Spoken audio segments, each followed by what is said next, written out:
জ্বালাইয়া গেলা মনের আগুন নিভাইয়া গেলা না। সারাদিন বলে বেড়াচ্ছে কোরআনের বয়ান করে বেড়ায়, মহিলা তালিম দিয়ে বেড়ায়, এইগুলো করতে দেওয়া যাবে না। এই কথা যিনি বলতেছে দেখা যায় উনার স্ত্রী তালিমের লিডার আছে না নাই? হ্যাঁ, ঘরে আসলি সবাই সুজা, যাই হোক ওই অত দূর যাব না। ওগো আমার ভাইয়েরা, এই তালিম এই জাতীয় কাজগুলো, ছোট ছোট কাজ যদি করেন, আল্লাহ রাব্বুল আলামিন কোনো কাজের পরে সন্তুষ্ট হয়ে আপনার পরে খুশি হয়ে জান্নাতটা দান করে দিতে পারেন। ওমর রাদিয়াল্লাহু তাআলা আনহু যাচ্ছেন মাথা কাটার জন্যে, অথচ নিজের বাড়িতে ইসলাম ঢুকে গিয়েছে। বোন ফাতেমা এবং ভগ্নিপতি তার স্বামী ইসলাম কবুল করেছে। তাড়াতাড়ি করে ছুটে গেলেন, দরজায় খিল দেয়া কোরআন পড়ছিলেন ভিতরে। দরজা খুলতে বললেন, বোন বুঝলেন যে ওমর এত রাগী, ও পিটাবে, আমার স্বামীকে হয়তো মারবে, দরজা খুললেন না। লাথি দিয়ে দরজা ভেঙে ভিতরে ঢুকে মারা শুরু করলেন। স্বামীকে মারলেন, তার মানে ভগ্নিপতিকে মারলেন, বোনকে মারলেন। আহত হলো বোন ফাতেমার, কপাল কেটে রক্ত বের হয়ে গেল, কোনো এক জায়গায় আঘাত লেগে রক্ত বের হয়ে গেল। হাতে রক্ত মাখিয়ে নিয়ে বললেন, ওগো ওমর, তুমি যেই খাত্তাবের সন্তান, আমিও সেই খাত্তাবের সন্তান। তুমি যেই খাত্তাবের ওরসের জন্মের, আমি সেই খাত্তাবের ওরসের। তুমি যেই মায়ের গর্ভে ছিলে, আমি একই মায়ের গর্ভে। তুমি যেই মায়ের দুগ্ধ পান করে বড় হয়েছো, আমিও সেই মায়ের দুগ্ধ পান করে বড় হয়েছি। ওগো আমার ভাই, এমন মায়ের পেটের ভাই তুমি, একই বাবার সন্তান আমরা, কেমন করে আমারে মেরে এমন রক্তাক্ত করে দিলে? ওগো ভাই, তোমারে বলি শুনে নাও, এই যে রক্ত ঝরালে রক্ত ঝরতে পারে, এমনকি জীবনটাও যেতে পারে, কিন্তু যেই কালেমা, যেই কালাম, যেই কোরআনের বাণী বুকে ধারণ করেছি, এই কোরআনের বাণী থেকে এক চুল পর্যন্ত সরে দাঁড়াবো না। আল্লাহু আকবার।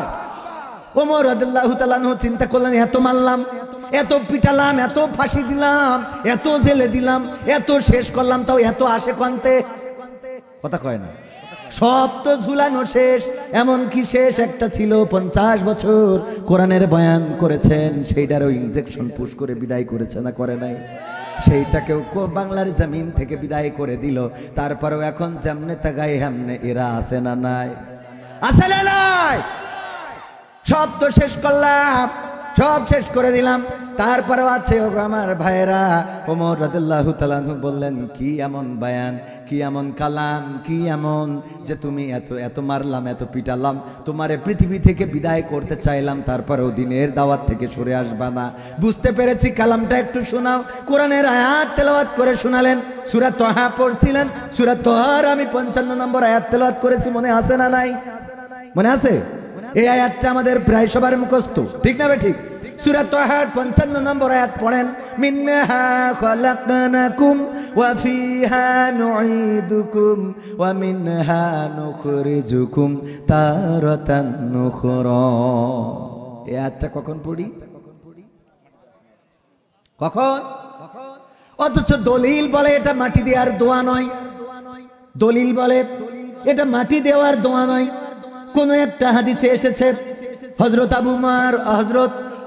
আবু উমামা রাদিয়াল্লাহু তাআলা আনহু থেকে বর্ণিত, তিনি বলেছেন, বিশ্ব নবী সাল্লাল্লাহু আলাইহি ওয়াসাল্লাম যখন তার কন্যা উম্মে কুলসুম রাদিয়াল্লাহু তাআলা আনহাকে কবরে নামাচ্ছিলেন, তখন তিনি পড়ছিলেন, মিনহা খালাকনাকুম ওয়া ফিহা নুঈদুকুম ওয়া মিনহা নুখরিজুকুম তারাতান উখরা।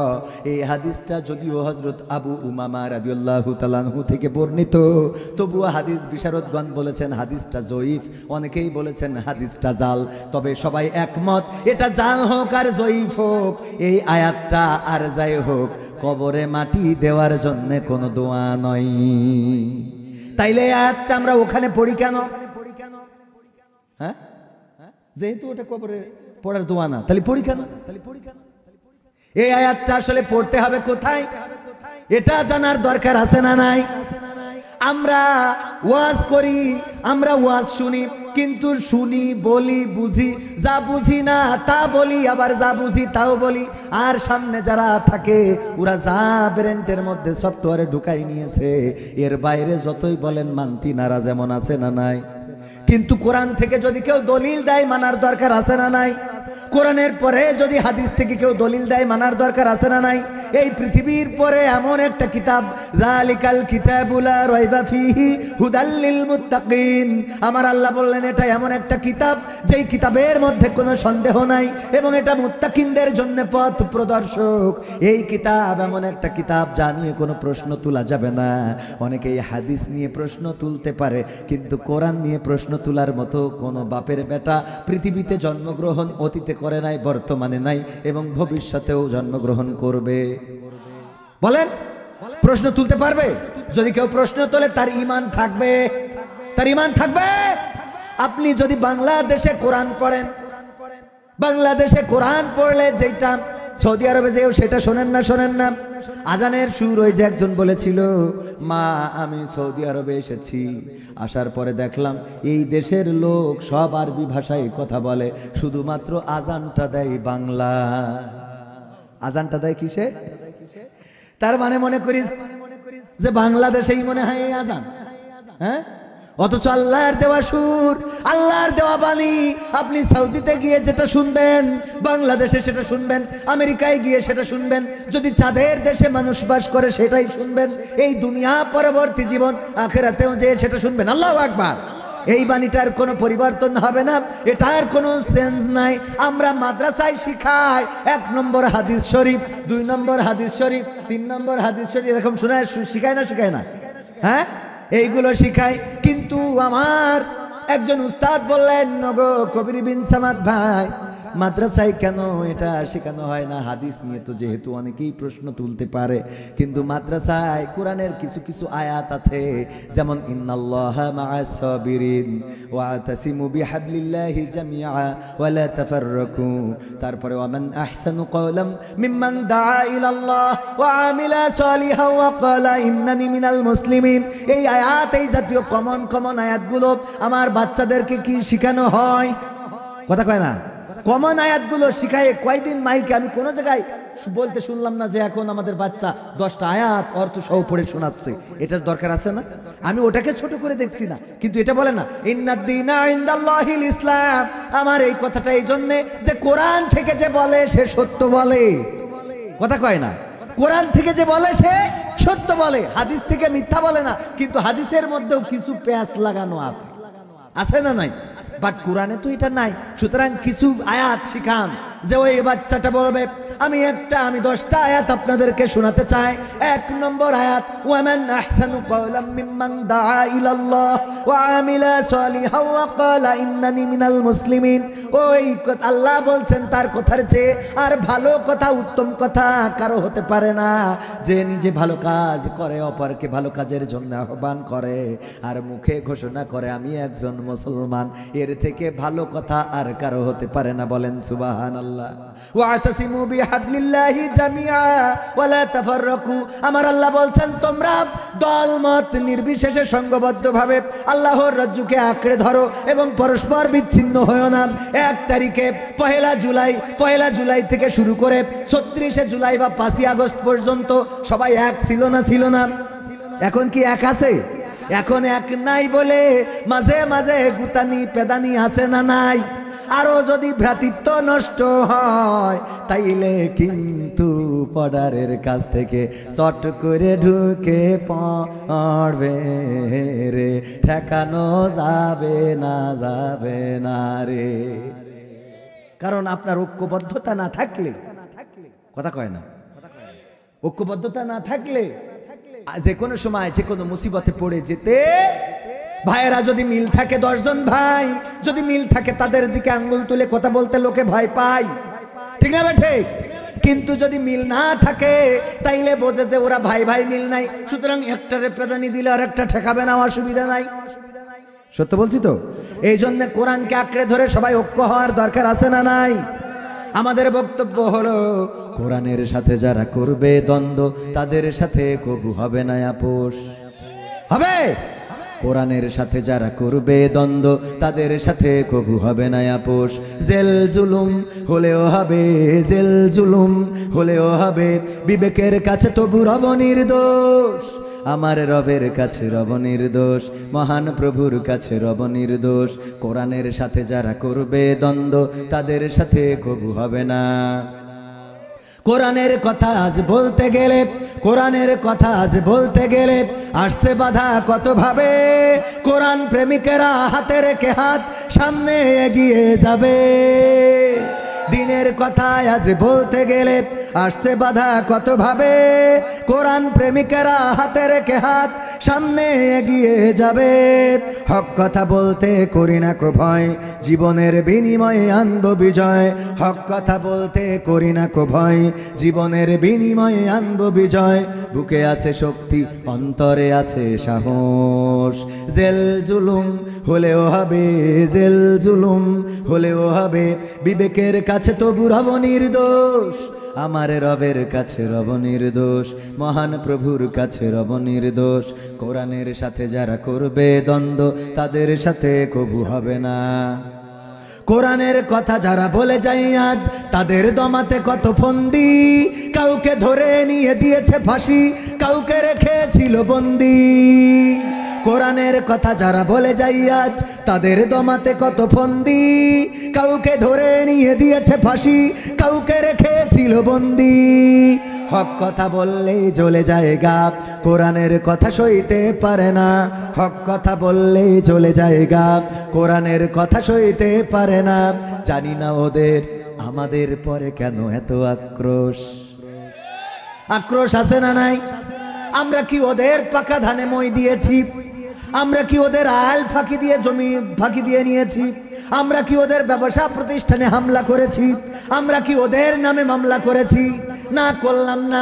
আমরা যাদের মারলাম না, ধরলাম না, কাটলাম না, বিপদে ফেললাম না, কোনোদিন তাদের বিরুদ্ধে গীবত করলাম না, তাইলে কেন আমাদের সাথে এত দ্বন্দ্ব? দেখেন আমি বলি, ওগো আমার ভাইয়েরা, এই জামিনে যারা এই রাজনীতি করে সবাই রাজনীতি করে কারো না কারো সংবিধান, কারো না কারো মত কায়েম করার জন্য। যেমন ৭১ নিয়ে যারা বেশি বাড়াবাড়ি করে ওরা বলে ৭২-এর সংবিধান দিয়ে দেশ চলবে, বলেন ঠিক কিনা? আবার এখন যে সংবিধান আছে কার লেখা? কার লেখা? ডক্টর কামাল হোসেনের লেখা। এই সংবিধান দিয়ে দেশ চলে। অনেক কথা বলে, কয় সংবিধান অবমাননা করা যাবে না। আপনি আপনাদের কাছে প্রশ্ন করতে চাই, কোন হুজুর, কোন ইসলামী দল, কোন আল্লাহর পথে চলার মানুষ তারা কি এই জাতীয় কোন doctor Kamal, Biden, Donald Trump, Barack Obama কিংবা অন্য যারা আছে তাদের লেখা কোন সংবিধান কি চালাইতে চায় নাকি নিজেদের লেখা? যেমন ধরেন জামাতের আমিরের নাম কি? ডাক্তার শফিকুর রহমান চরমনায়ের পীর সাহেবের নাম কি? ফজলুল করিম। এরপরে হেফাজতের আমির নাম কি? মুহিবুল্লাহ মাওলানা মুফতি মুহিবুল্লাহ। হ্যাঁ হ্যাঁ না, মামুনুল হক তো উনার পরে। আমির হলেন মাওলানা মুফতি মুহিবুল্লাহ। সম্ভবত ওই যে কয়দিন আগে আমির হামজা ভাইকে একটা গালি দিয়েছে। হ্যাঁ, কি দিয়েছে? এই গালি দিয়েছে। এর পক্ষেও লোক বলে, কয় না, নবীর সাহাবীকে ভালোবেসে এমন কথা বলেছে, এটা নিয়ে প্রশ্ন তোলা যাবে না। অশ্লীল কথা কখনো ভালো মানুষের মুখের ভাষা হতে পারে। উত্তম ভাষা দিয়ে কথা বলতে হবে। কি দিয়ে? উত্তম ভাষা দিয়ে। আপনার যদি কেউ শালা বলে, আপনি তাকে দুলাভাই বলবেন। কি বলবেন? আপনাকে শালা বলাটা কি গালি না? আপনি তাকে দুলাভাই বলেন, এটা সম্মান। এটা কি? এটা গালি না। দুলাভাই মানে কি? সম্মান। আপনাকে শালা বললে আপনি দুলাভাই বলবেন। খারাপ ভাষা কখনো উত্তর হতে পারে না।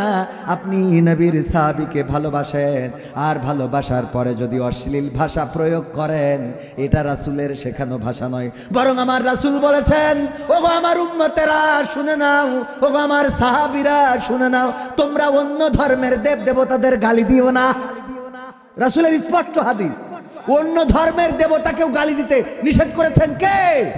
আমার রাসূল বললেন, অন্য ধর্মের দেবতাকে গালি দিবা না, অন্য ধর্মের দেবতাকে তোমরা গালি দিও না। সাহাবীরা বললেন, ওগো নবী, কেন গালি দেব না? আল্লাহর নবী বললেন, তোমরা যদি অন্য ধর্মের দেবতাদের গালি দাও তাইলে তারা তোমাদের রবকে গালি দিতে পারে। এই জন্য অন্য ধর্মের দেবতারও গালি দেওয়ার কোনো বিধান ইসলামে। সুন্দর সুন্দর কথাগুলো বলতে হবে, খারাপ কথা বলা যাবে? বলা যাবে? কোথা থেকে কোথায় চলে আসছি বয়ান করতে, যে ওই ওমর রাদিয়াল্লাহু তাআলা আনহুকে রেখে এসেছিলাম কোথায় কোথায় রাখছিলাম? ওই ঘরের মধ্যে ঢুকলো, মার দিল, রক্ত বের হয়ে গেল, বলল যে ইসলাম ছাড়বো না। ওই ওমর রাদিয়াল্লাহু তাআলা আনহুকে আল্লাহ রাব্বুল আলামিন হেদায়েত নসিব করে দিলেন। আমার নবী দোয়া করেছিলেন, ওগো রব, তুমি যদি তোমার দ্বীনের জন্য আবু জাহেল, আবু লাহাব, উতবা, সাইবা, মুগিরা কিংবা ওমরের মতো কাউকে যদি দ্বীনের জন্য কবুল করতে, তাইলে ইসলামের সৌন্দর্য বেড়ে যেত। এই দোয়া করেছেন আগের দিন, আর পরের দিন তরবারি নিয়ে ছুটছেন কে? ওমর রাদিয়াল্লাহু তাআলা আনহু বাড়ি থেকে বের হলেন, বোনের কাছে কোরআন শুনলেন, মনটা গলে গেল, ছুটে চলে গেলেন নবীর কাছে। যখন তরবারি নিয়ে যান, সাহাবীরা চারিদিক থেকে ঘিরে ধরেছেন। আল্লাহর নবী বললেন, ওগো সাহাবীরা, আমাকে ঘিরে রাখো কেন? বলল, ওমর ওই মিটিং থেকে সিদ্ধান্ত নিয়ে এসেছে আপনার গলা কেটে দেবে, আপনার ধড় থেকে মাথা আলাদা করে দেবে। আমরা সাহাবীরা থাকতে আপনার গায়ে ফুলের টোকা লাগতে দেব না গো নবী। আল্লাহর নবী বললেন, ওগো আমার সাহাবীরা, তোমরা রাস্তা ফাঁকা করে দাও, তোমরা জায়গাটা ছেড়ে দাও, আমার ওমরকে আমার কাছে আসতে দাও, দেখি ওমর কি করে। রাস্তা যখন ফাঁকা করে দিল, ওমর রাদিয়াল্লাহু তাআলা আনহু আসলেন, আল্লাহর নবীর কদমের কাছে তরবারিটা রাখলেন। আল্লাহর নবী ওমরের হাতে ঝাঁকিনি দিয়ে বললেন, ওগো ওমর, তোমার মনের পরিবর্তন কি আল্লাহ করে দিয়েছেন? ওমর রাদিয়াল্লাহু তাআলা আনহু বললেন, ওগো নবী, আমি ঘোষণা দিচ্ছি, আশহাদু আল্লা ইলাহা ইল্লাল্লাহু ওয়াহদাহু লা শারীকা লাহু ওয়া আশহাদু আন্না মুহাম্মাদান আবদুহু ওয়া রাসূলুহু। আল্লাহু আকবার। ওমর রাদিয়াল্লাহু তাআলা আনহু বললেন, ওগো নবী, আমি সাক্ষ্য দিচ্ছি আল্লাহ ছাড়া কোনো ইলাহ নেই, আপনি আল্লাহর প্রেরিত রাসূল, এটা মেনে নিলাম, এবং তার বান্দা। আমি সাক্ষ্য দিলাম, ওগো নবী, এই তরবারি আপনার কদমের কাছে রেখে দিলাম। এই কাবার চত্বরে আপনি কি প্রকাশ্যে দ্বীনের কথা বলতে পেরেছেন? ওমর রাদিয়াল্লাহু তাআলা আনহুকে বিশ্ব নবী জানালেন, না, পারি নাই। আল্লাহর নবীকে ওমর রাদিয়াল্লাহু তাআলা আনহু বললেন, এখন থেকে কাবার চত্বরে আপনি দ্বীনের ঘোষণা পরিষ্কার ভাবে দেবেন, আপনার প্রতিকুচ করে দাঁড় করায় রাখবেন, কোনো অসুবিধা নাই। আমার এই তরবারি, যেই তরবারি আপনার মাথা কাটার জন্য সিদ্ধান্ত নিয়েছিল, আজকে আমি ঘোষণা করে দিলাম, এই তরবারি আজকে থেকে আপনার যারা বাধা দেবে তাদের মাথা ধড় থেকে আলাদা করে দিবে। পরিবর্তন করে দিলেন কে? আমার যুবক যারা, তাদের এমন পরিবর্তন আল্লাহ করতে পারে না? পারে না? নাকি আল্লাহ এখন বুড়ো হয়ে গেছে? নাউজুবিল্লাহ। আল্লাহর ক্ষমতা আছে না নাই? ঐক্যবদ্ধ থাকলে বিজয় দিবেন কে? ভালোর পথে থাকলে বিজয় দিবেন কে? আত্মার প্রশান্তি দান করবেন কে? সেই আল্লাহর পক্ষে থাকতে রাজি আছি না নাই? সাহস নিয়ে দাঁড়িয়েছ তাই মুক্ত হয়েছে জমিন।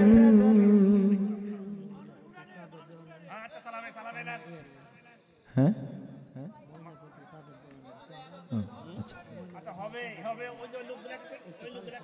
লিল্লাহে তাকবীর। আল কোরআনের আলো, আল হাদিসের আলো, আমার নেতা তোমার নেতা। যাই হোক, আমি জায়াতে কারিমা তেলাওয়াত করেছি। কোন সূরা মুখস্থ আছে? সূরা তাহা। সবাই বলেন কোন সূরা? জোরে বলেন কোন সূরা? আরো জোরে কোন সূরা? যুবকরা বলেন কোন সূরা?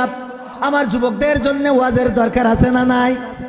আমার যুবকদের জন্যও সুন্দর সুন্দর গান, সঙ্গীত শোনাবো। এই বইয়ের মধ্যে 100-রও বেশি সঙ্গীত রয়েছে।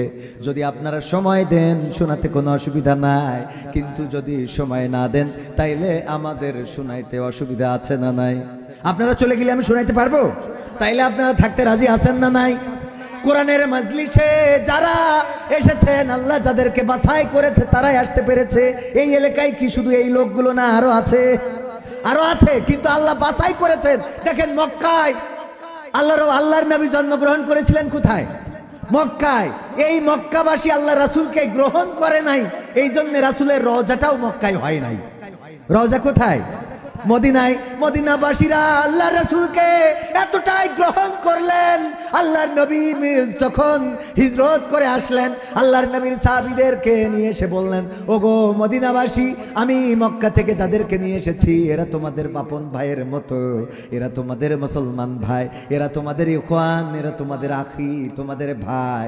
এই কথা শোনার পরে মদিনার মুসলমানেরা, যার 2টা স্ত্রী ছিল, একটা তালাক দিয়ে বলল, আমার ওই ভাইয়ের সাথে বিবাহ বিবাহে আবদ্ধ হয়ে যাও। আল্লাহু আকবার। দুইটা স্ত্রীর মধ্যে একটা তালাক দিয়ে দিল। একটা তালাক দিলাম, আমার ওই ভাইকে বিয়ে করো। কারো জমি ছিল 10 বিঘা, বলল আমার 10 বিঘা জমির 5 বিঘা আমার অমুক ভাইকে দিয়ে দিলাম। কারো খেজুরের বাগান ছিল 10টা, বলল 5টা আমার 5টা আমার ভাইয়ের। এই কাজগুলো মদিনাবাসী করলো, বিনিময়ে আল্লাহ রাব্বুল আলামিন আমার নবীর দেহ খানাটা মদিনার বুকের মধ্যে রেখে দিয়েছেন। বলেন আল্লাহু আকবার। যেখানে গোটা বিশ্ব থেকে লাখ লাখ মানুষ যায়, যখন রাসূলের রওজার কাছে যায়, ওই রওজার দিকে তাকালে চোখ থেকে অশ্রু ঝরে। আহারে আমার রাসূল, যেই মানুষ পৃথিবীর মানুষের মুক্তির জন্য এসেছিল, মক্কাবাসী কবুল করে নাই। আমার রাসূল মক্কা ছেড়ে মদিনায় আসলেন, মদিনায় দাওয়াতি কাজ করলেন। মদিনাবাসী তা আল্লাহর নবীকে এতটাই ভালোবাসলেন যে আল্লাহ রাব্বুল আলামিন আল্লাহর রাসূলের রওজাটা মদিনার জন্য কবুল করে নিলেন। আল্লাহ রাসূলের রওজায় যারা গিয়েছেন, হাজী সাহেবরা জানেন, রিয়াজুল জান্নাতে যদি সিজদায় কেউ পড়ে যায়, নিজেরও জানতে চোখের অশ্রু পড়তে থাকে, সিজদার জায়গাটা ভিজে যায়। আরে এই তো সেই জায়গা যেখানে আমার রাসূল সাল্লাল্লাহু আলাইহি সাল্লাম মসজিদে নববীতে বসে গোটা মদিনা রাষ্ট্রটা চালাতেন, যেখানে বসে যুদ্ধের পরিকল্পনা করতেন, যেখানে বসে মানুষের কল্যাণের জন্য পেরেশান হইতেন। সেই মসজিদে নববীর রিয়াজুল জান্নাতে যে 2 রাকাত নামাজ যার কপালে জুটে যায়, আল্লাহ রাব্বুল আলামিনের বেহেশত তার জন্য ওয়াজিব হয়ে যায়। পড়েন সুবহানাল্লাহ। এই জন্য হজে যাওয়ার দরকার আছে না নাই? কিন্তু আল্লাহর বান্দারা সুদ খাবে, টাকা উপার্জন করবে, জমি বন্ধক রাখবে, কিনবে, ব্যবসা করবে, কিন্তু হজে যাবে। হজের কথা বললে কয় বাবা টাকা কনে আছে না নাই? যদি বলেন চাচা হজে যাওয়ার, আপনার তো হজে যাওয়া উচিত, হ্যাঁ বললি আর হয়ে গেল, হজে যাওয়া উচিত, এত টাকার মালিক আমি হইনি, তুমি কইলে আর হয়ে গেল। আছে না নাই? চাচা ঠিক আছে হজে যাবেন না, অসুবিধা নাই, জমি একখান বিক্রি হবে পুবের মাঠে। আব্দুল মতিন ভাই না কি যেন, আব্দুল মান্নান ভাই জমি বিক্রি করবে, ওয়াজ করি করি আর সংসার চলছে না, এই জন্য 10 কাঠা জমি বিক্রি করবে। কোন মাঠে কোন মাঠে কোন মাঠে দেখো, কথা বলি দেখো।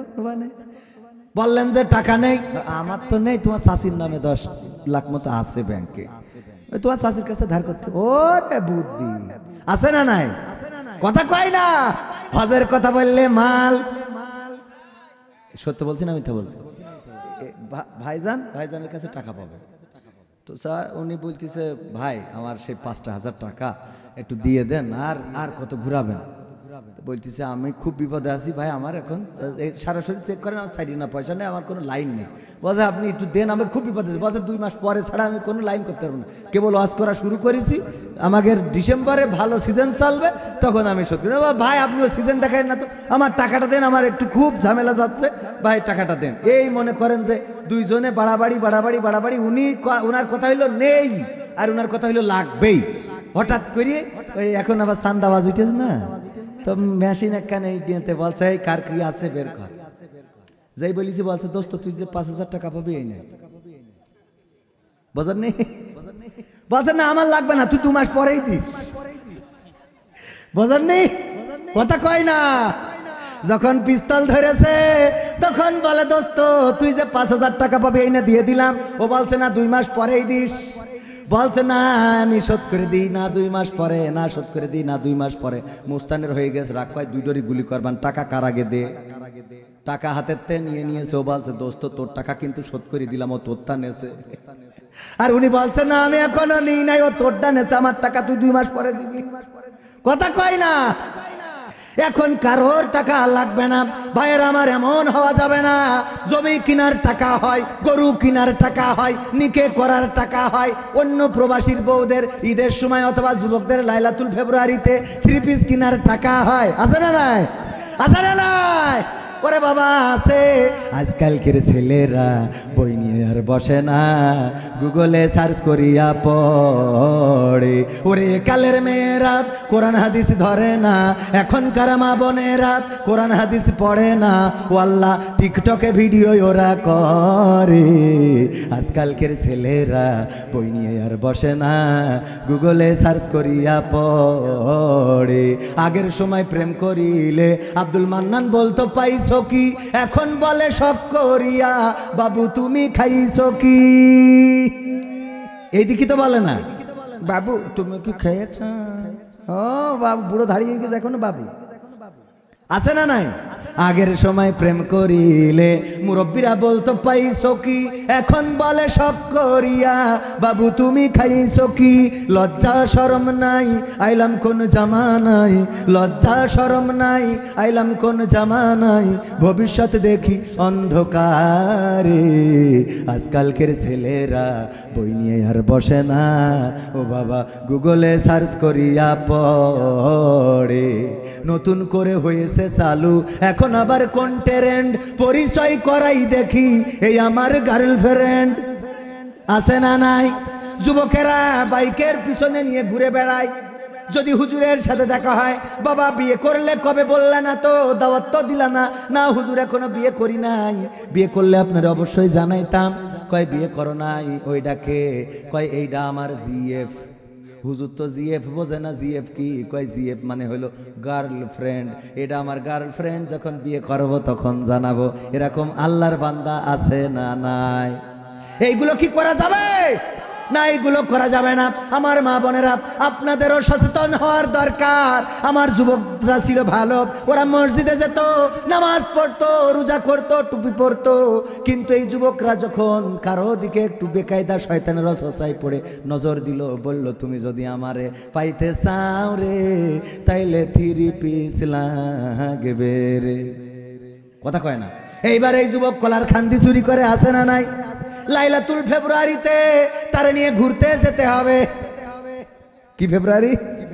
আছে না নাই? এই লাইলাতুল ফেব্রুয়ারিতে ঘুরতে নিয়ে যেতে হবে। এই কারণে বাবার পকেট কেটে টাকা চুরি করে, এমন আছে না নাই? ভাইয়েরা আমার, মা বোনদের আগে হেদায়েত দরকার। আমার মা বোনেরা যদি পুরুষদেরকে এভাবে ব্যবহার না করতো, তাও একজন না দুইজন না অনেক মেয়ে আছে একসাথে 4-5টা লাইন মারে, আছে না নাই? এই নিয়ে আবার গোলমাল হয়। এক ছেলে বলে তুই ওর দিকে তাকালি কেন, ও বলে তুই ওর দিকে তাকালি কেন, মারামারি কাটাকাটি ফাটাফাটি। এরপরে পৃথিবী ছেড়ে বিদায় নাই, কলিজার টুকরা সন্তান চলে যায় গ্রামে। যেই বাচ্চাটা চলে যায়, গ্রামের মানুষ শোকাভিত হয়ে পড়ে, মা বাবা পাগল হয়ে যায়। আমার আদরের সন্তানটা চলে গেল। শুধুমাত্র নারীকে কেন্দ্র করে অসংখ্য পুরুষের বিদায় এই জমিনে আছে না নাই? বগুড়ায়, বেশি দূর না, আপনার বাড়ির পাশে বগুড়া, মাত্র 3 দিন 4 দিন আগে একজন নারী, সে তার স্বামীকে দুধ খাওয়াইছে। কোন দুধ? গরুর দুধ। এর মধ্যে আবার দিয়েছে 15টা ঘুমের বড়ি। কিসের বড়ি? ঘুমের বড়ি। কয়টা জানেন কিনা? পাইছেন খবর? 15টা ঘুমের বড়ি খাওয়ানোর পরে যখন ঘুমিয়েছে, এইবার ফোন দিয়েছে, হ্যালো, এই হ্যালো, আসো, আমি ঘুম পড়াইছি, এইবার কর্ম তোমার। এসে কর্ম সম্পাদন করো। এসে কর্ম সম্পাদন করেছে। তারপরে পুলিশ আছে না নাই? দুনিয়ার পরে পুলিশ তো আছে, ধরেছে 2 জন জেলখানায়। আর যারে মারলো সে তো মরে গেল, 2 জন সন্তানের বাবা। এই নারী কেমনে পারলো? তার কলিজার টুকরা 2 জন সন্তানের বাবা। তুমি যদি ছেড়ে যেতে চাও, কোর্ট তালাকের বিধান এই সমাজে আছে না নাই? কোর্ট তালাক তো করতে পারো, যেহেতু সামাজিক বিধান। ইসলামে কোর্ট তালাকের কোনো বিধান নাই। ইসলামে স্বামী তালাক দিবে, আর স্ত্রী কোর্ট তালাক করার বিধান। কথা কয় না? এটা আমাদের কোর্টে, এটা এই জন্য বলা হয়েছে এটা কোর্ট তালাক, শরিয়া তালাক না। এটা কি তালাক? কোর্ট তালাক। সে কোর্টের মাধ্যমে আবেদন করে, এই আবেদনে স্বাক্ষর করে স্বামী যে ঠিক আছে তুই তালাক চাইছিস, আমি অনুমোদন দিলাম, তখন যে এটা তালাক হয়। যতক্ষণ স্বামী তালাকে সাইন না করবে, ততক্ষণ স্ত্রী যতই লিখুক, 300 তালাক লিখলেও হবে না। কথা মনে থাকবে তো? আবার তালাকের ফতোয়া এদিক যাবো না আমি, অত ফতোয়া মতো হুজুরা দিবে না, ও ঝামেলা আছে। ও বাবা, তালাক দিয়ে দেবে, দিয়ে আবার ওই বউ নিয়েই খাতি হবে। আমার এক বন্ধু মালয়েশিয়ায় বলছে, কবির ভাই একটা কাম ছেড়ে ফেলেছি, একটু উপকার করা লাগবে। আমি বললাম কি বলেন? তো বলছে যে আপনি তো কুরআন হাদিস ভালোই জানেন, এই মালয়েশিয়ায় তো ভালোই হুজুর আপনি, তো একটু ব্যবস্থা করে দিতে হবে। আমার 2টা বাচ্চা আছে, একটু দেখতে। বাচ্চা আছে তা কি, আমার ঝামেলা কি? তো বললো বাচ্চা আছে বলেই তো ঝামেলায় পড়ে গেছি। কি? তা বলছে বোর সাথে ঝগড়া করতে করতে তালাক দিয়ে ফেলেছি। তাই আমি বললাম তা অসুবিধা কি, আবার নতুন আরেকটা বিয়ে করেন। পড়ে গেছে, নতুন আরেকটা বিয়ে করেন। তো বলতেছে যে 2টা বাচ্চা রয়েছে না, তাই বাচ্চা রয়েছে তালাক দিলেন কেন? বলছে হয়ে গেছে হঠাৎ। তাই আমি বলছি এখন আপনি কি চাচ্ছেন? তা বলছে মানে একটু হাদিস কুরআন দেখে দেখেন কোন লাইন দিয়ে ওইটা নিয়ে আসা যাবে। তাই বললাম যে আপনি কোন মাযহাবের লোক? তা বলছে যে আমি হানাফি মাযহাবের লোক। তাই আমি বললাম তাইলে আর কোনো রাস্তা নেই। কেন? তা বলা হানাফি মাযহাবে বলা রয়েছে যে যদি কেউ একসাথে 3 তালাক দেয় তাহলে এটা তালাক হয়ে যাবে একবারে, কিন্তু শাফি মাযহাব যদি মানেন তাহলে শাফি মাযহাবে আবার বলা হয়েছে একসাথে যদি কেউ 3 তালাক দেয় তাহলে 1 তালাক হিসাবে গণ্য হবে, কারণ বিশ্বনবী সাল্লাল্লাহু আলাইহি সাল্লাম এইভাবে তালাক দেওয়ার বিধান দেন নাই যে একসাথে 3 তালাক দিয়ে বসে থাকবেন, কারণ তাকে ওয়ার্নিং দিতে বলা হয়েছে প্রথম মাসে 1 তালাক, পরে ভালো না হইলে আরেক তালাক, পরে ভালো না হইলে 3 তালাক। তো এই জন্যে ইমাম শাফি বলতেছে যে যতই রাগ করি তালাক দিক 1 তালাক হবে। এখন আপনি যেহেতু হানাফি মাযহাবে সুতরাং বউ নিয়ার তো রাস্তা নেই, তা বলছে আমি তাহলে আজকের শাফি মাযহাবের লোক, আমি তাহলে আজকের তার মানে বউ নিয়াই লাগবে। এখন ওর ফতোয়া হতে হবে ওর কায়দা মতো, কথা কয় না হিল্লাবে বিয়ে এসেছে ওই জায়গা থেকে। যাই হোক ভাইয়েরা আমার, আমি যে সূরা তাহা 55 নম্বর আয়াত তেলাওয়াত করেছি এটা কবরে পড়েন, কবরে পড়ার কোনো দলিল নাই, বরং উচিত হলো এটা কবরে পড়া যাবে, এটা কবরে পড়া যাবে না। যদিও হযরত আবু উমামা রাদিয়াল্লাহু তাআলা আনহু থেকে বর্ণিত একটা হাদিসের কথা আপনাদের বলেছি, কিন্তু এই আয়াতটা কবরে পড়া যাবে না, এটা পড়তে হবে কোন জায়গায়। আমি আজকে এইটা আপনাদেরকে শিখাইতে চাই, শিখতে রাজি আছেন? শিখবেন? এটা জেনে আপনারা বাড়ি যাবেন, অন্তত একটা আয়াতও যদি জেনে যান আর এটা যদি আমল করেন হতে পারে এটাই আপনার নাজাতের ওসিলা। বলেন সুবহানাল্লাহ। থাকা যাবে ইনশাআল্লাহ? থাকবেন? কারা কারা হাত দেখতে চাই? লিল্লাহি তাকবীর, নারায়ে তাকবীর। আল কোরআনের আলো, আল হাদিসের আলো, আমার নেতা তোমার নেতা, নারায়ে তাকবীর। একবার এক বুড়ি মা, তার একটা নাতি সন্তানের দরকার, কিন্তু নাতি সন্তান হয় না, নাতিন হয়। নাতিন বোঝেন তো? মেয়ে সন্তান হয়। আল্লাহর কাছে মানত করলো, ওগো রব তুমি যদি আমার একটা ছেলে সন্তান দাও তাইলে আমি এক মসজিদ লোক দাওয়াত করে খাওয়াবো, সাথে আব্দুল মান্নান হুজুরেরও দাওয়াত দেব। কিন্তু সেইবার স্ত্রী গর্ভবতী থাকা অবস্থায় যখন মানত করেছে, গর্ভের সন্তান প্রসব করেছে, তাও আবার মেয়ে হয়েছে, মানে কি নাতিন। আবার যখন প্রেগন্যান্সি, আবার যখন তার সন্তান স্ত্রী, তার পুত্রবধূ সন্তান সম্ভাবা, তখন আবার দোয়া করলো, গো রব তুমি তো এর আগের বার দিলে না, তার আগের বার দিলে না, এবার আমি মানত করতেছি যদি আমার একটা পুত্র সন্তান ঘরে দাও তাইলে আমি এক মাদ্রাসা, এই মাদ্রাসায় যত হুজুরা ছাত্র আছে সব দাওয়াত করে খাওয়াবো। এইবারও হয়েছে আবার নাতিন মেয়ে, তৃতীয়বার আবার, চতুর্থবার আবার। গর্ভে যখন সন্তান এসেছে বলল, আল্লাহ আমার পুত্রবধূর যদি এবার ছেলে সন্তান দাও, যেহেতু মসজিদের লোক খাওয়াইতে চাইলাম হয় নাই, মাদ্রাসার লোক খাওয়াইতে চাইলাম তাও তুমি দাও নাই, এখন ওয়াদা করতেছি যদি কোনোভাবে একটা ছেলে সন্তান আল্লাহ দাও তাইলে শয়তান রে দাওয়াত করে খাওয়াবো। কারে দাওয়াত করবে? ওইবারই ছেলে হয়েছে। মানতে কাজ হয়। আল্লাহ নবী সাল্লাল্লাহু আলাইহি সাল্লাম বলেছেন মানতে উপকার অপকার ক্ষতি ভালো কিছুই নেই, কিন্তু যদি কেউ মানত করে সেটা পূরণ করা তার জন্য ওয়াজিব, করতেই হবে, পালন করাই লাগবে। আপনি বলেছেন আল্লাহ আমার একটা ছেলে সন্তান দিলে এই গ্রামের লোকের একটা গরু জবাই করে খাওয়াবো, যদি ছেলে হয় খাওয়াতে হবে, বাট ওই মানত করেছেন বলে ছেলে হয়েছে এটা মনে করার কোনো সুযোগ নেই, কারণ বিশ্বনবী সাল্লাল্লাহু আলাইহি সাল্লাম বলেছেন এটাতে ক্ষতি বা লাভ হয় না। যাই হোক, ওদিকে না যায়, এখন শয়তানের দাওয়াত করে খাওয়াইতে চাইছে, ছেলে যেহেতু হয়েছে এখন তো শয়তানের খাওয়াইতে হবে। এখন শয়তানের সাথে কি কারো দেখা সাক্ষাৎ আছে? আমার সাথে দেখা হয় নাই, আব্দুল মান্নান হুজুর অনেক বড় হুজুর, তাই কি দেখা হয়েছে? না, তাও হয় নাই, কারোর সাথে হয় নাই। বুড়িমা চলে আসলো হুজুরের কাছে, হুজুর বিপদে তো পড়ে গেছি, আমি ওয়াদা করিলাম মসজিদ ধরে খাওয়াবো, মাদ্রাসা ধরে খাওয়াবো, বাচ্চা মেয়ে বাচ্চা হয়েছে, ছেলে হয় নাই, এখন যখন বলেছি শয়তান রে খাওয়াবো, ছেলে তো হয়েছে, শয়তান রে তো খুঁজে পাই না, কি করবো? হুজুরও তো বেকায় দেয়, বেকায়দা না? মাঝে মাঝে হুজুরদের বেকায়দায় ফেলে দেয় আমাদের মতো মানুষই। এই যে দোয়া, আমার কাছে দোয়া চাচ্ছে হুজুর, বাগেরহাটে গেছি, বলছে 1000 টাকা দিলাম, হুজুর একটু দোয়া করে দিন আমাদের হাসপাতালে যেন বরকত হয়। আমি দোয়া করলাম, আল্লাহ এই হাসপাতালে যেন বরকত হয়, এলাকার সব লোকের যেন রোগ হয়, এলাকার, তাছাড়া তো বরকত এখন কি করে হবে, কারণ হাসপাতালে তো টাকা দিয়েছে, হুজুর বোঝেন। তো আমি বললাম আল্লাহ এলাকার সব লোকের রোগ দাও, সব জন্য রোগী এই দেয় হাসপাতালে যেন আল্লাহ বরকত হয়। পরের দিন দেখি আমার পেজে মেসেজ দিয়েছে, হুজুর দোয়া করলেন কি আর হইল কি? কেন? বলছে হুজুর গতকালকে পুলিশ এসে আমাদের হাসপাতালে 1 লাখ টাকা জরিমানা করে ঠিক আছে। তাহলে বোঝেন বিপদ না? দোয়া করলাম কি হইল কি? সাতক্ষীরার এক যুবক দোয়া চেয়েছে, হুজুর দোয়া করে দেন যেন বিয়ে হয়। দোয়া করে দিলাম, বিয়ে হয়েছে। ও মা পরের বছর মাহফিলে গেছি, ও সির করতেছে, হুজুর আবার দোয়া করেন যেন বিয়ে হয়। আমি বললাম কেন? গতবার দোয়া করিলাম তা বিয়ে কি হয়নি? বলছে হইল তা বউ চলি গেছে। হইল তা বউ চলি গেছে। সত্য ঘটনা, আমার সাথে ঘটে যাওয়া ঘটনা। আর আমি আমার আব্বার কাছে শুনলাম, এক হুজুর কাছে এসে দোয়া চেয়েছে, হুজুর একটু দোয়া করে দেন, আমার ওই খেতে বীজ লাগাইছি, মুসুরির বীজ বা পাটের বীজ যাই হোক, তো বৃষ্টি না হইলে তো আমার বীজগুলো থেকে চারা বের হবে না, একটু দোয়া করে দেন। তো হুজুর তো জানে যে দোয়া কত দূর যাবে। মাদ্রাসা ছেলেপিলে সব ডেকে নিয়ে যে রাত্রি কলসি ভরি ভরি পানি দিতে আইছে। দিয়ে আসার পরে পরের দিন সকালবেলা যেই দেখে আমার ক্ষেত ভিজে, ভাই ধরেন দোয়া চেয়েছে, ভাই তো হুজুর না, হুজুরের কাছে দোয়া চেয়েছে, তো ক্ষেত তো ভিজে, আলহামদুলিল্লাহ। এই তোমার ক্ষেত ভিজলো কি করি? তো মাদ্রাসায় হাফেজ সাহেবের কাছে দোয়া চাইলাম, কালকে দোয়া চাইছি, আজ সকালে এসে দেখি যে আলহামদুলিল্লাহ।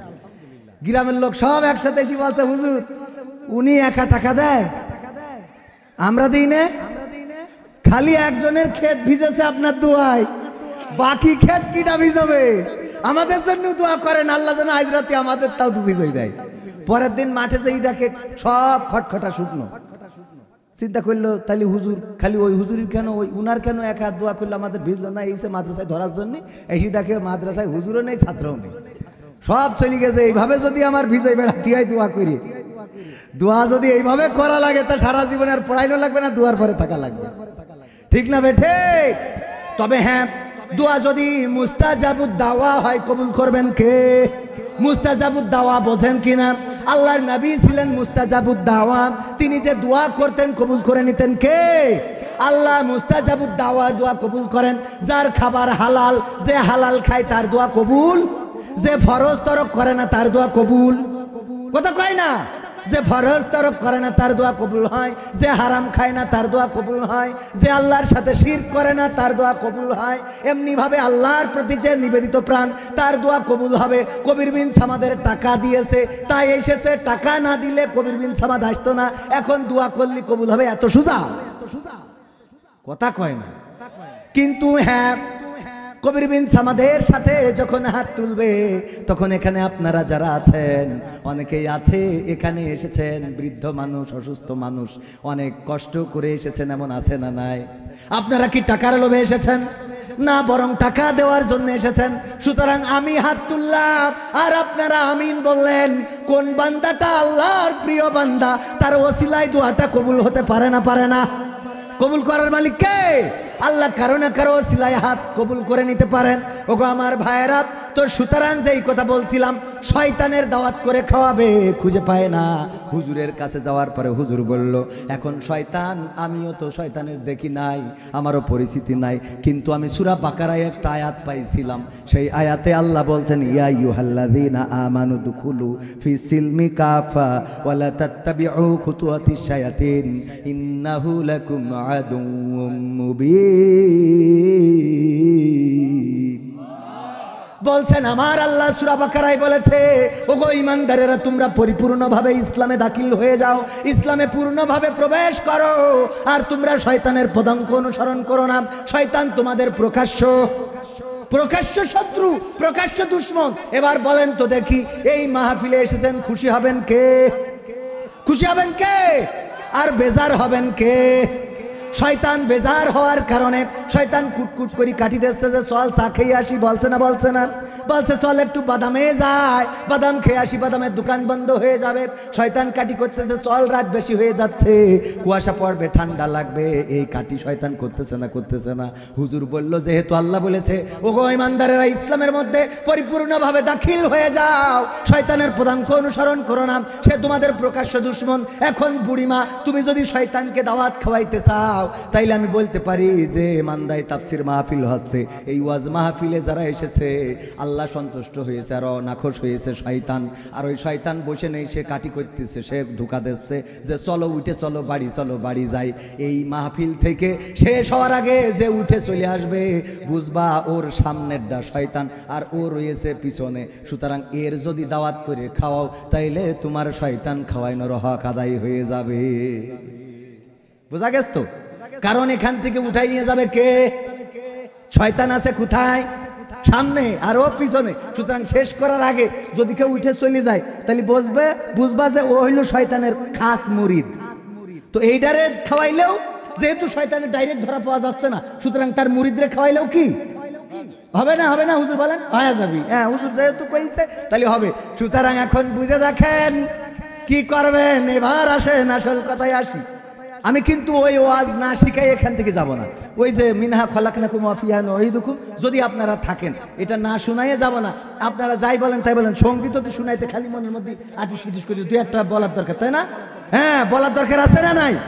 শুনবেন ইনশাআল্লাহ। এমপিরা সব কোথায় গেল শোনাবো? তুমি যার লাগিয়া এমবি ভরো তার তো বাটন ফোন হবে। যুবকরা কয় হবে, কিন্তু তার আগে একটু কাজ আছে। আমার মা বোনদের মধ্যে রুমাল দেওয়া হয় নাই। হ্যাঁ, এইবার হুজুরে হাসি উঠেছে। আরে হাসি দেখো, এতক্ষণ ধরে খালি টেনশন করতেছে হুজুর মনে হয় এটা কইবেন না গো, না জানি আমার মায়ের খাইথায়। বাবা টাকা দিয়ে নিয়ে আসেন, যেমনে খাবেন সেমনে। আপনি যদি এখন বলেন যে শেখ হাসিনা রস করেন তাও পারে, পদ্মা সেতু করিস কই দেবো। যদি বলেন ওবায়দুল কাদের খেলা হবে, আবার ফিরবো তোমাদের মাঝে, কে হবে না? কথা কয় না। অনেকে এইগুলোকে নিয়ে আবার মনে করে যে বাবারে একদম আল্লাহ রাসূল সাল্লাল্লাহু আলাইহি সাল্লাম আনন্দ পছন্দ করতেন। কেমন আনন্দ? বিশ্বনবী বললেন, ওগো বৃদ্ধ মানুষ, তুমি তো বুড়ো মানুষ, তোমারে তো আল্লাহ জান্নাতে দিবে না। বুড়ো খানি আল্লাহ, তাহলে আমি বুড়ো হয়ে ভুল করছি আমার। সত্যি তো, সত্যি বলছি তো। বুড়ো মানুষটা কান্না শুরু করলো, ওগো নবী আমি তো বুড়ো ইচ্ছা করে হইনি, আল্লাহ হায়াত দিয়েছে তাই বুড়ো হয়েছি। এখন আল্লাহ আমারে জান্নাত দিবে না, আমার উপায় কি? আল্লাহর নবী বললেন, হতাশ হইও না ওগো বৃদ্ধ আমার, আল্লাহ রাব্বুল আলামিন তোমারে যুবক বানায়ে জান্নাত দিয়ে দিবে। বিশ্বনবী কৌতুক করেছে না করে নাই?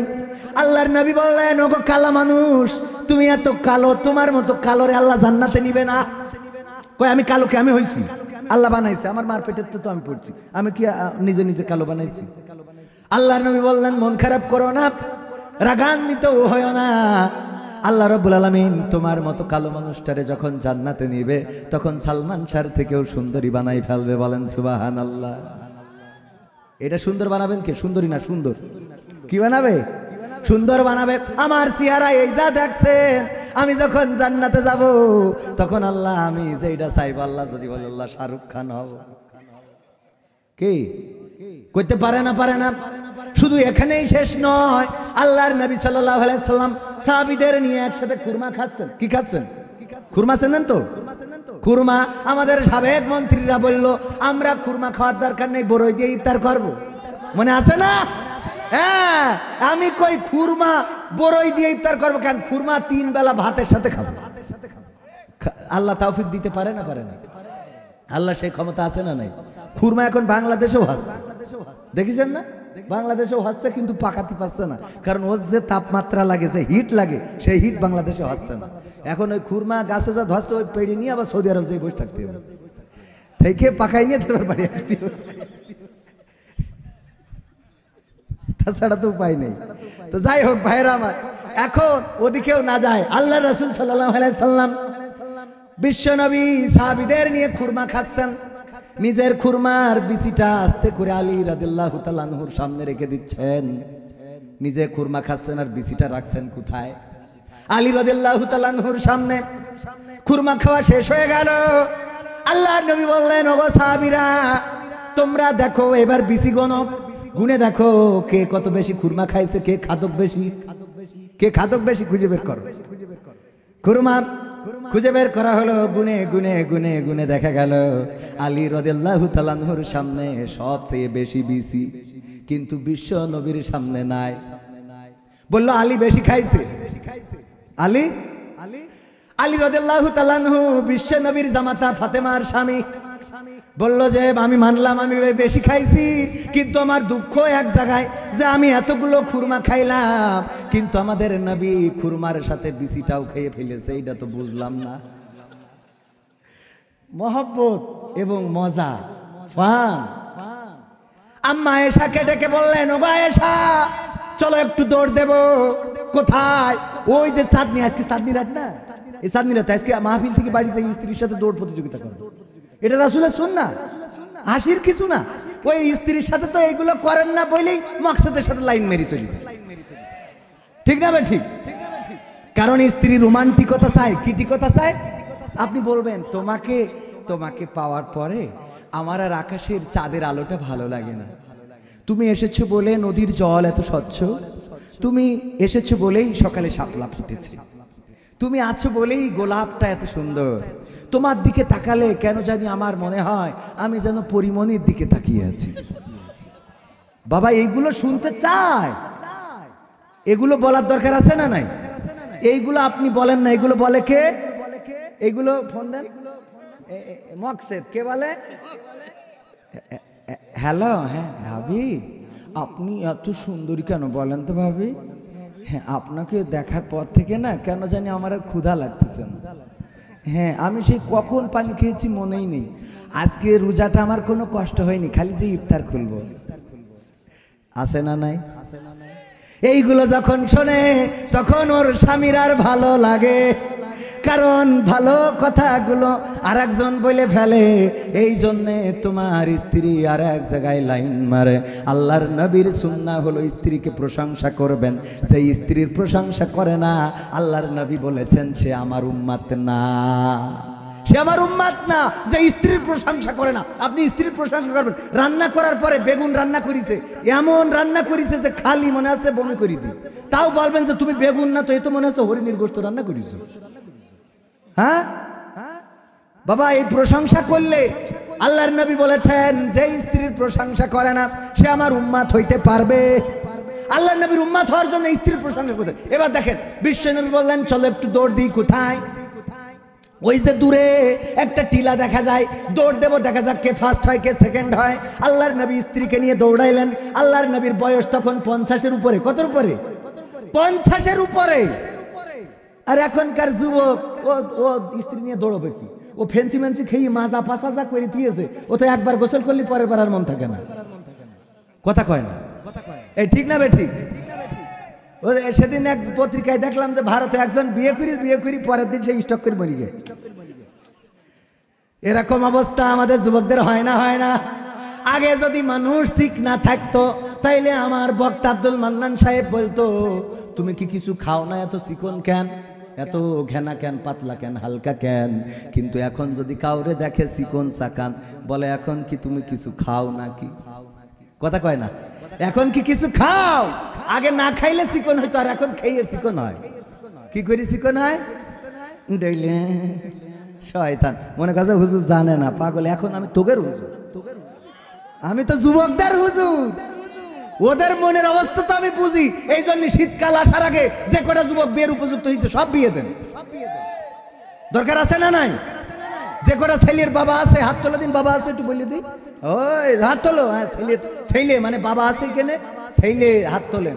আমি একটু বাবার হজ করে দিই যেন ওই ছেলে, ওই যে দেখেন এই ছেলেটা কার, এই শীতকাল আসার আগে বিয়ে দেন। বিয়ের দরকার আছে না নাই? কি হবে যুবক নামের বোঝা হয়ে এই ধরাতে, যেখানে মা বোনেরা ধর্ষিতা হয় দিনে রাতে। এই ধর্ষণ যদি বন্ধ করতে হয় বিয়েটাকে সহজ করার দরকার আছে না নাই?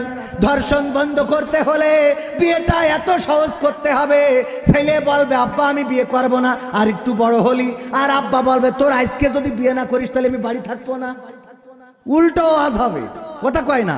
এখন ছেলেদের বলা লাগে আব্বা বিয়ে দাও নাইলে আমি বাড়ি থাকবো না। ছেলেরা বলে না? বলে না?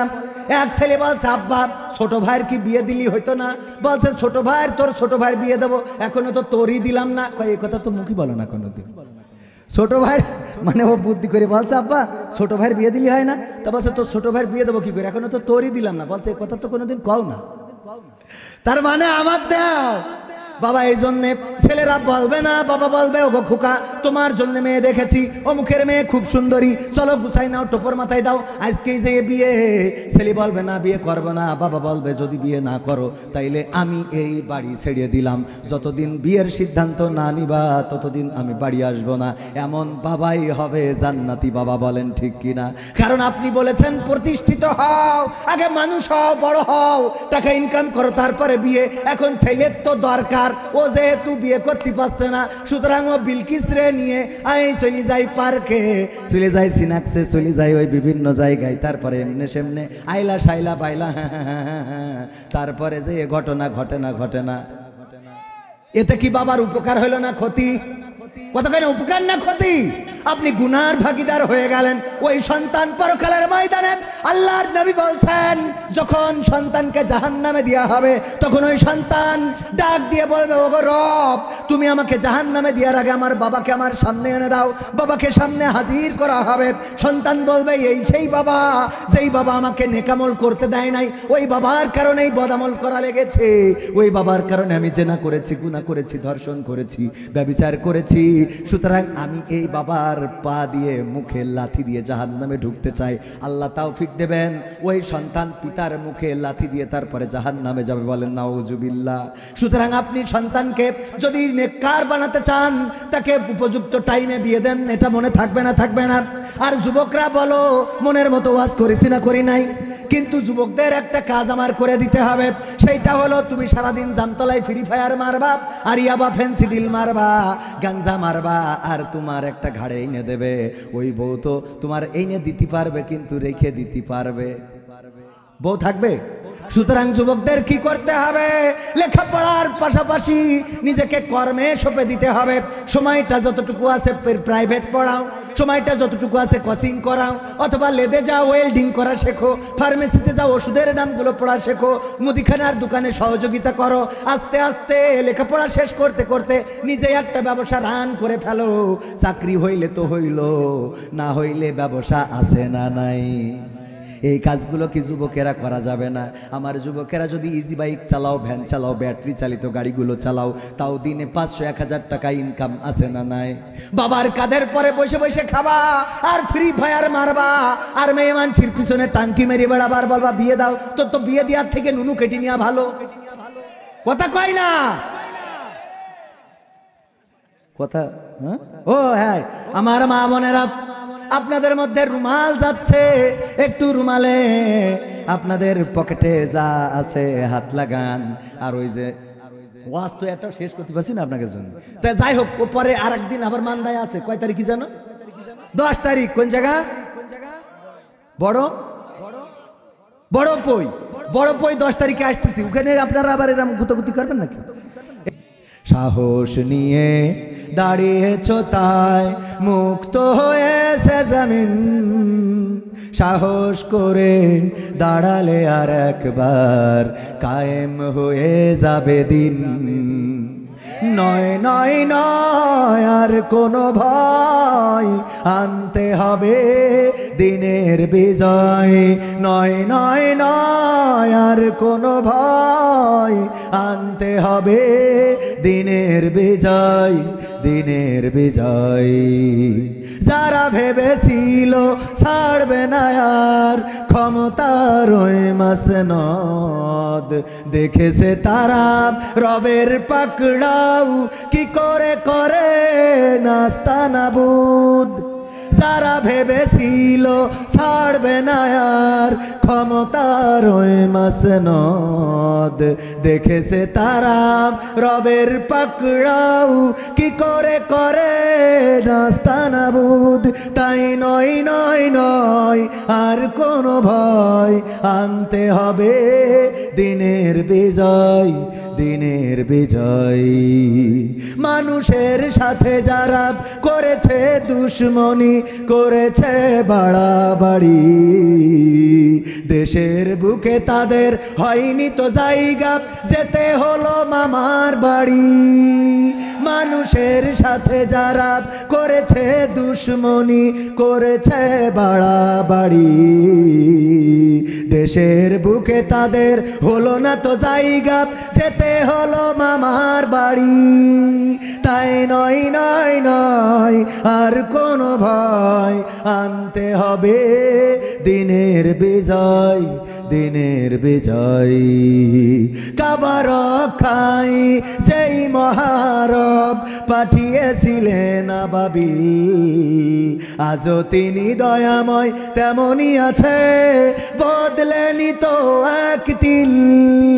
কাবা রক্ষায় যেই মহারব পাঠিয়েছিলেন আবাবিল, আজও তিনি দয়াময় তেমনই আছে, বদলেনি তো এক তিল। তাই নয় নয় নয় আর কোনো ভয়, আনতে হবে দিনের বিজয়, দিনের বিজয়। সাহস নিয়ে দাঁড়িয়েছ তাই মুক্ত হয়েছে জমিন, সাহস করে দাঁড়ালে আর একবার কায়েম হয়ে যাবে দিন। ঠিক না ঠিক? যদি ইসলামের জন্য ডাক আসে, কোরআনের জন্য যদি ডাক আসে, সেই ডাকে সাড়া দিয়ে দল মত নির্বিশেষে আল্লাহর এই কোরআনকে বুকে আঁকড়ে ধরে, যেমন আমরা জুলাই আন্দোলনে বুকের তাজা রক্ত ঢেলেছিলাম, 1952-তে বুকের তাজা রক্ত ঢেলেছিলাম, 1971-এ বুকের তাজা রক্ত ঢেলেছিলাম, একইভাবে যদি আমরা কোরআন কায়েমের জন্য আবার বুকের তাজা রক্ত ঢালতে পারি, আমাদের রক্তে যদি জমিন ভেসে যায়, সেই রক্তের সাগরে সাঁতার কেটে কেটে একটি রক্তাক্ত বিপ্লবী কালেমার পতাকা বাংলাতে উড়াতে রাজি কারা কারা দেখতে চায়?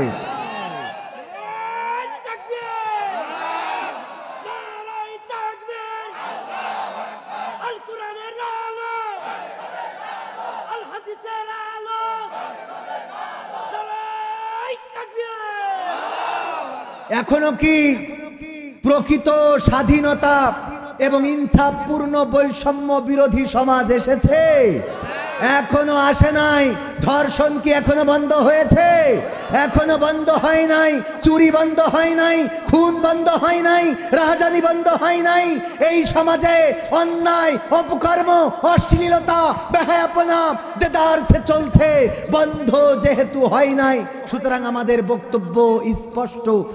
সেটা হলো এই গ্রামে যদি কেউ অসুস্থ হয়, গ্রামের একটা গ্রাম্য ডাক্তার থাকে, অনেকেই বলে হাতুড়ে ডাক্তার, আছে না?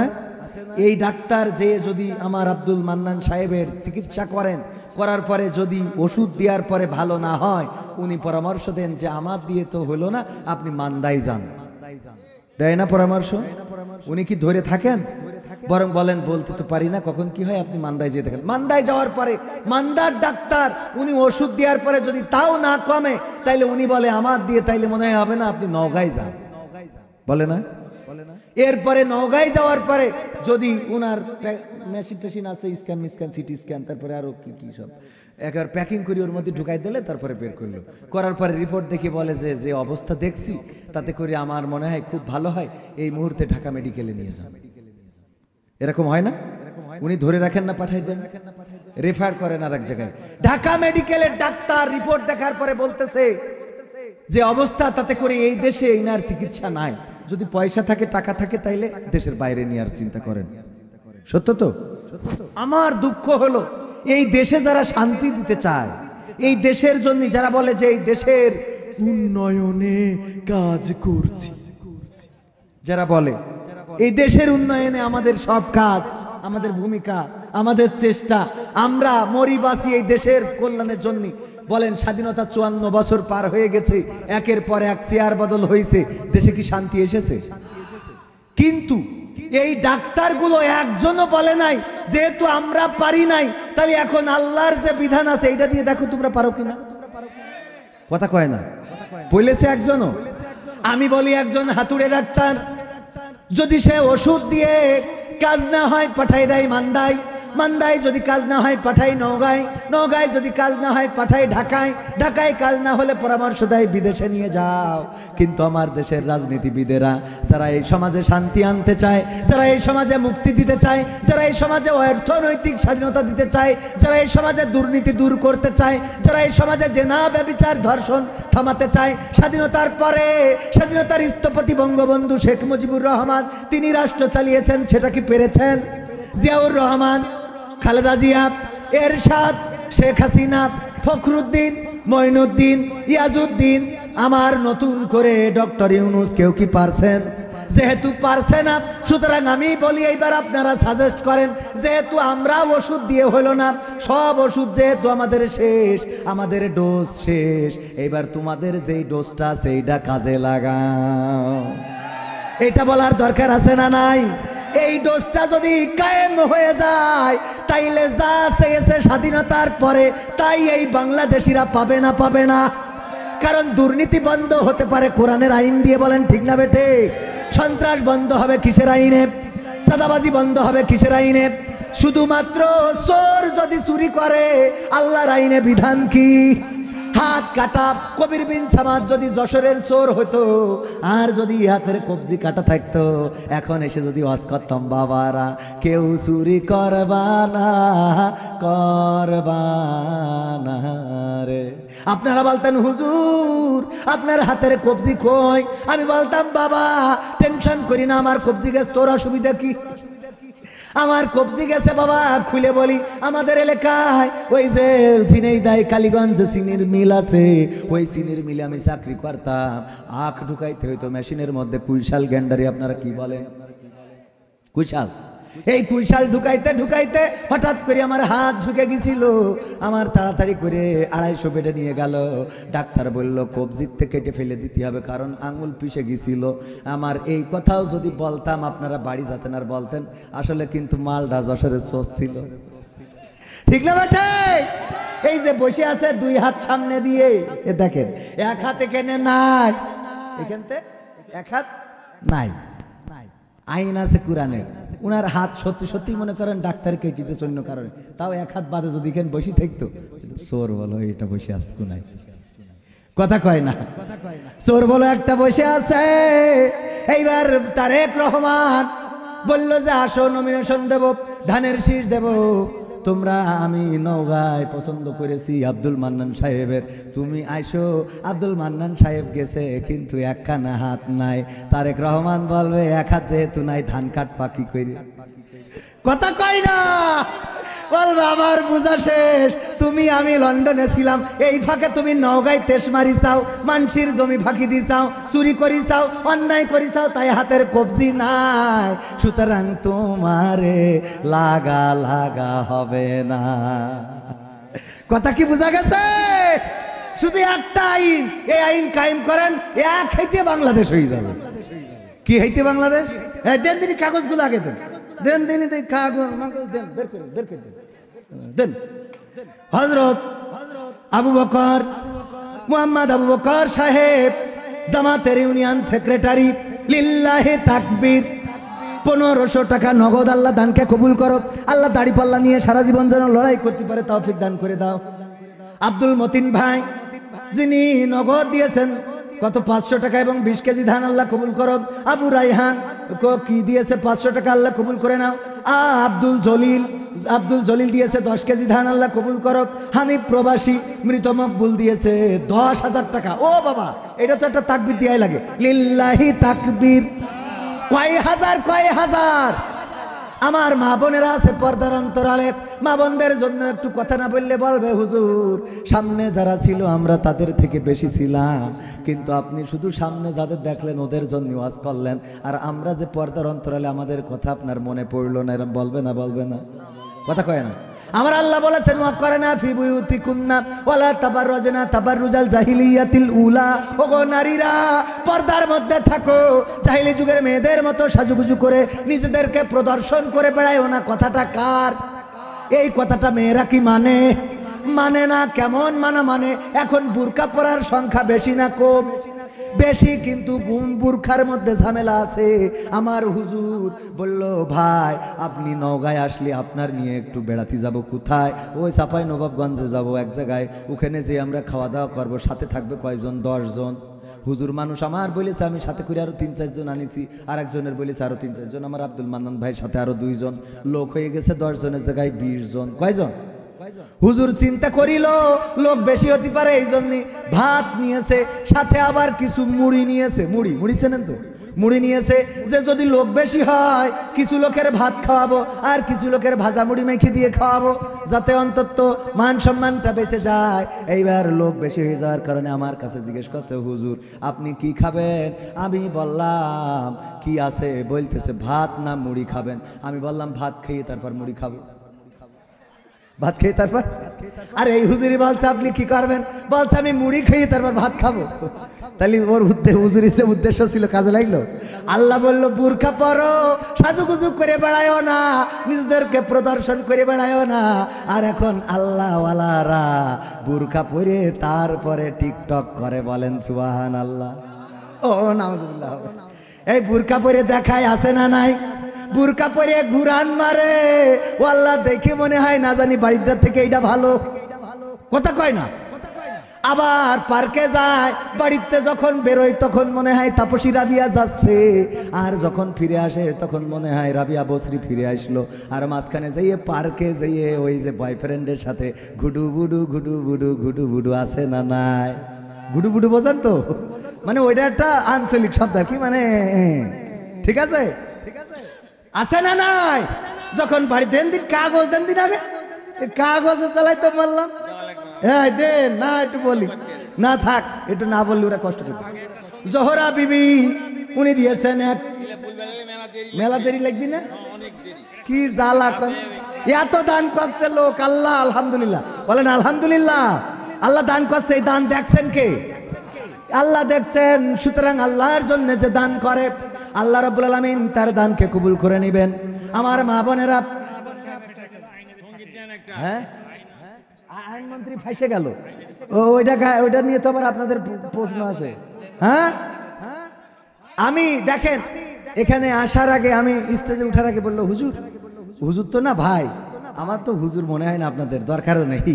তো বলতেছে ভাই এখানে খুব ঝামেলা। কি ঝামেলা? তা আপনি তো টিকটকার হুজুর। আমি বললাম আমি তো টিকটকই করি না। তো কেমনে টিকটকার হুজুর হইলাম? বলছি তো আপনারে। বললো আপনার এই নিয়ে আপত্তি আছে, ওই নিয়ে আপত্তি আছে, ওই নিয়ে আপত্তি আছে। আচ্ছা এতক্ষণ কথা বললাম, আপনারা বলেন কোন কথাটা আপত্তিকর বলেছি? মনে হয়েছে একটা? তো এখন কেউ যদি বলে, আমি তো তার মুখ আটকাইতে পারবো না।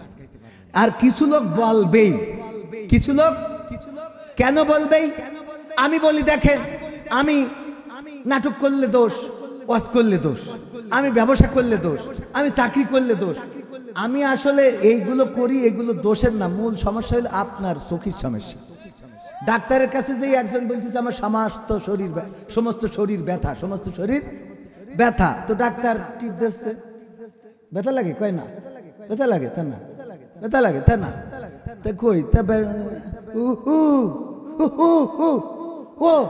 ও তো ডাক্তার আঙুল ধরি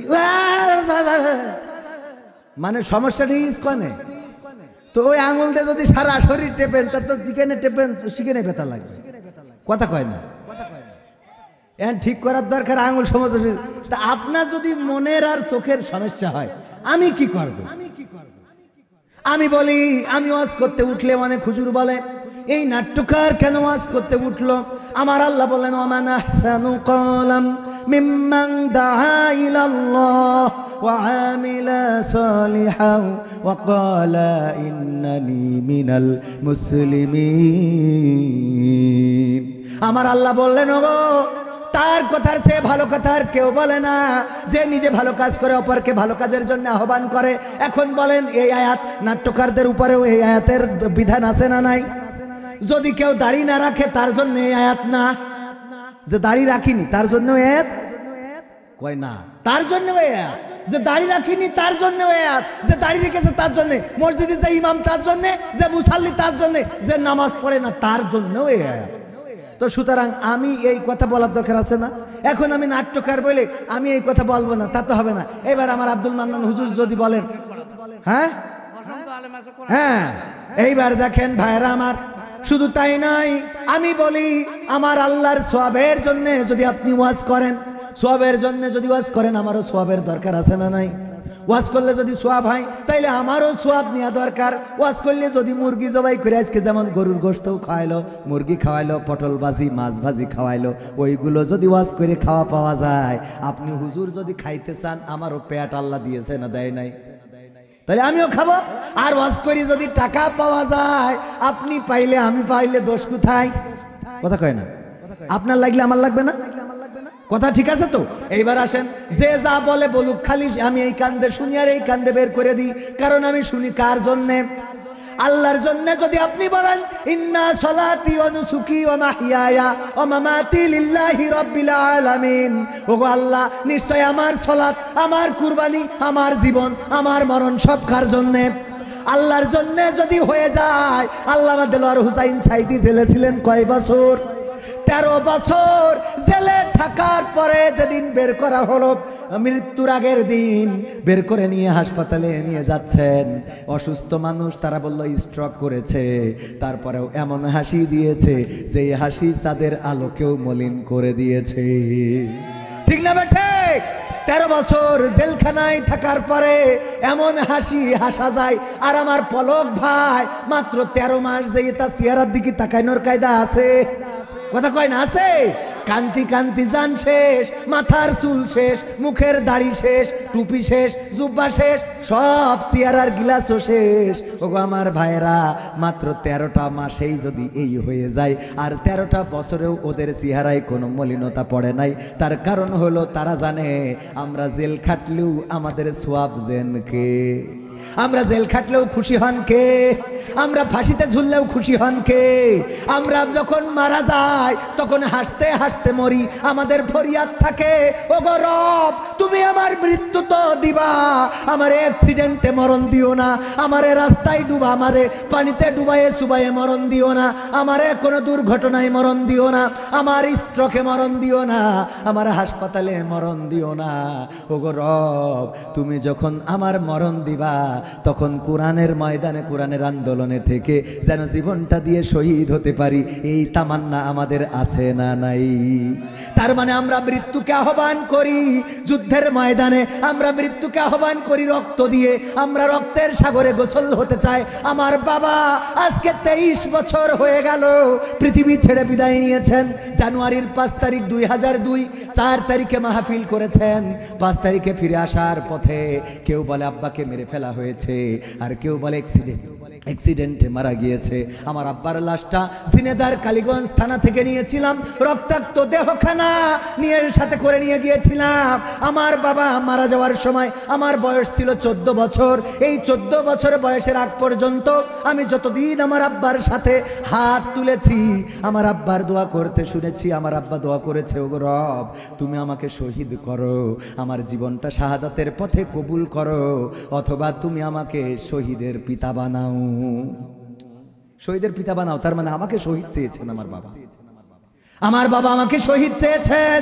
আমি বলি, ওগো রব, তুমি তো আমার পিতাকে শহীদ করেই নিয়ে গিয়েছো, রক্তাক্ত দেহখানা কবরে নামিয়েছি। এবার আমার বাবার স্বপ্ন ছিল সে যেন শহীদের পিতা হতে পারে। ওগো রব, তুমি আমার জীবনটা তোমার কোরআনের জন্য যদি কবুল করে নাও, আমি যেন মৃত্যুর পরে হাসরের ময়দানে আব্বার কাছে যেয়ে বলতে পারি, ওগো বাবা, তোমার স্বপ্ন যেটা ছিল আল্লাহ কবুল করেছেন, আমার জীবনটাও কোরআনের আন্দোলনে দিয়ে আমি শহীদ হয়ে তোমার শহীদের পিতা হওয়ার স্বপ্নটা পূরণ করে তারপরে এসেছি। আমার নবী ইব্রাহিম সন্তানকে ডাক দিয়ে বললেন, ইয়া বুনাইয়া ইন্নী আরা ফিল মানামি আন্নী আযবাহুকা ফানজুর মাযা তারা। ওগো আমার সন্তান, আমি স্বপ্নে দেখেছি আমি তোমাকে কুরবানি করছি, আমি তোমাকে জবাই করছি, তুমি কি বলো ইসমাইল, আমাকে বলো তোমার মতামত কি, তোমার ওপিনিয়ন কি? ইসমাইল বলল, ওগো বাবা, তুমি স্বপ্ন দেখার মতো আর কিছু খুঁজে পাও নাই, আমারে কুরবানি করবা, অথচ আমার মা আমারে মানুষ করেছে, তুমি তো করো নাই। এই কথা কি বলেছে? না, এই কথা বলে নাই। কি বলেছেন সুন্দর করে আল্লাহ কোরআনে রেকর্ড করে দিলেন। সন্তান বললেন, ইয়া আবাতি ফাআল মা তুমারু সাতাজিদুনি ইনশাআল্লাহু মিনাস সাবিরিন। বললেন ওগো আব্বা, ওগো আমার পিতা, আপনি কেন এখনো দেরি করছেন? কোন দুশ্চিন্তা আপনার? কোনো টেনশন নাই, যেহেতু আপনি স্বপ্নে দেখেছেন। আমি বিশ্বাস করি আপনি খারাপ কোনো স্বপ্ন দেখতে পারেন না, আপনার প্রতি আমার বিশ্বাস আছে। ওগো বাবা, আপনি আমাকে কুরবানি করে দেন, আপনি আপনার কাজ শেষ করেন, সম্পাদন করেন, আমাকে আপনি ধৈর্যশীলদের মধ্যেই খুঁজে পাবে। কেমন সন্তান, কেমন সন্তান করেছেন, যেই সন্তান পিতাকে বললেন আব্বা আপনি আমার কাজটা সম্পাদন করে ফেলেন, আপনি আমাকে ধৈর্যশীলদের মাঝে পাবেন। এই সন্তানটা গড়েছিলেন মা। কে? মা। এই জন্য মা ভালো হওয়া লাগে। মা যদি ভালো হয়, সবচেয়ে পৃথিবীর বড় ভার্সিটি হলো মায়ের কোল। বলেন ঠিক কিনা? যেই মা ভালো সেই সা ভালো, যেই মা ভালো তার সন্তান ভালো। মা জননী এমন করে গড়েছেন। ইসমাইল ছোট্ট শিশু, বলল গো বাবা জবাই করার আগে আমার 3টা শর্ত আছে, 3টা শর্ত পালন করবেন গো বাবা। বলল কি শর্ত? 1 নম্বর শর্ত, বাবা আপনি যখন আমাকে জবাই করবেন দয়া করে আপনার চোখটা বেঁধে নেবেন, আপনার চোখ 2টা বন্ধ করে নেবেন, বেঁধে নেবেন কাপড় দিয়ে। 2 নম্বর শর্ত, আমার হাত পা বেঁধে নেবেন। আর 3 নম্বর শর্ত, আমার রক্ত মাখা কাপড় চোপড় আমার মা হাজেরার কাছে পৌঁছে দেবেন। ইসমাইল ইব্রাহিম বলল ওগো ইসমাইল এমন শর্ত কেন আমারে দিলে? ইসমাইল আলাইহিস সালাম বললেন ওগো বাবা আমি আপনার কলিজার টুকরা সন্তান, বড় আদরের সন্তান। আমি জন্মগ্রহণ করেছিলাম যখন আপনার সন্তান ছিল না। কত কাটাকাটি করেছেন, একটা সন্তান চাই 80 বছর বয়সে। আল্লাহ আমাকে আপনার ঘরে পাঠিয়েছিলেন, বড় আদরের কলিজার টুকরা আমি আপনার। আপনি কত আমাকে আদর করেছেন, আমাকে কত চুম খেয়েছেন, আমাকে বুকের মধ্যে নিয়েছেন। ওগো বাবা আজকে যখন আপনি ছুরি চালাবেন, আমার চেহারা দেখার পরে আপনার মায়া জন্মে যেতে পারে যে আমি এই কলিজার টুকরারে কেমন করে জবাই দিই। আমার কলিজার টুকরা হারে, আল্লাহ এই কলিজার টুকরারে চাইলো আপনার কষ্ট হইতে পারে। এই জন্য আপনি হয়তো জবাই করতে যেয়ে আপনার মায়া তৈরি হয়ে গেলে আপনি জবাই করতে পারবেন না, তখন আল্লাহর হুকুম তরক করা হয়ে যাবে। আমি চাই না আপনি আল্লাহর হুকুম তরক করেন। সুতরাং আপনি কি করবেন? আপনার চোখ 2টা বেঁধে নেবেন, তারপরে ছুরি চালাবেন যেন আপনার কোনো মায়া তৈরি না হতে পারে। আর 2 নম্বর শর্তটা আমি এই জন্য দিয়েছি, আমি আপনার সন্তান। আপনি যখন জবাই করবেন হয়তো যন্ত্রণায় আমি হাত পা ছুটাছুটি করব, কোনো হাত পায়ের আঘাত আপনার শরীরে লেগে যেতে পারে। আল্লাহ রাব্বুল আলামিন এটা যদি বিয়াদবি হিসেবে রেখে দেয়, পরকালের ময়দানে আল্লাহ যদি আমার কৈফিয়ত নেয়, ওগো ইসমাইল তোমার জবাইয়ের সময় কেন তোমার বাপের লাথি দিয়েছিলে, আমি কেমন করে আল্লাহর কাঠগড়ায় দাঁড়িয়ে জবাব দেব? আল্লাহর বিচারের কাঠগড়ায় অ্যাটাক হয়ে যাব। ওগো আব্বা আমার হাত পা বাঁধবেন যেন আমি অন্তত হাত পা ছুটাছুটি করে আপনার কষ্ট না দিয়ে ফেলি। আর 3 নম্বর শর্ত, ওগো আব্বা আমার মাকে যখন মরুর প্রান্তরে রেখে গিয়েছিলেন, সেখানে আমি বাচ্চা শিশু, কোনো গাছ ছিল না, কোনো ফুল পাখি ছিল না, কোনো নদী ছিল না, সাগর ছিল না, বাড়ি ছিল না, মানুষ ছিল না গল্প করার মতো। আমার যখন পানির তেষ্টা পেয়েছিল, আমার মা সাফা মারোয়া দৌড় দিয়েছিল। একবার সাফায় একবার মারোয়ায় 7 বার দৌড়াইছে। পানির জন্য ছুটেছে আমার মা।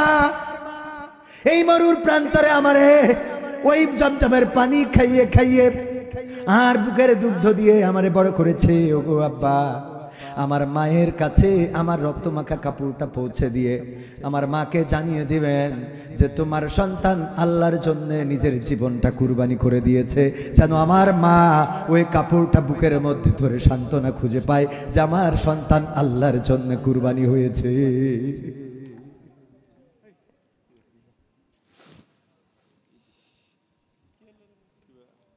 ওগো আমার ভাইরা, আল্লাহর নবী এত সুন্দর করে আল্লাহর নবী ইব্রাহিম আলাইহিস সালাম নিজের সন্তানের কুরবানি সম্পাদন করছিলেন, কিন্তু আল্লাহ রাব্বুল আলামিন সন্তানের জায়গায় দুম্বা দিয়ে পূরণ করে দিলেন।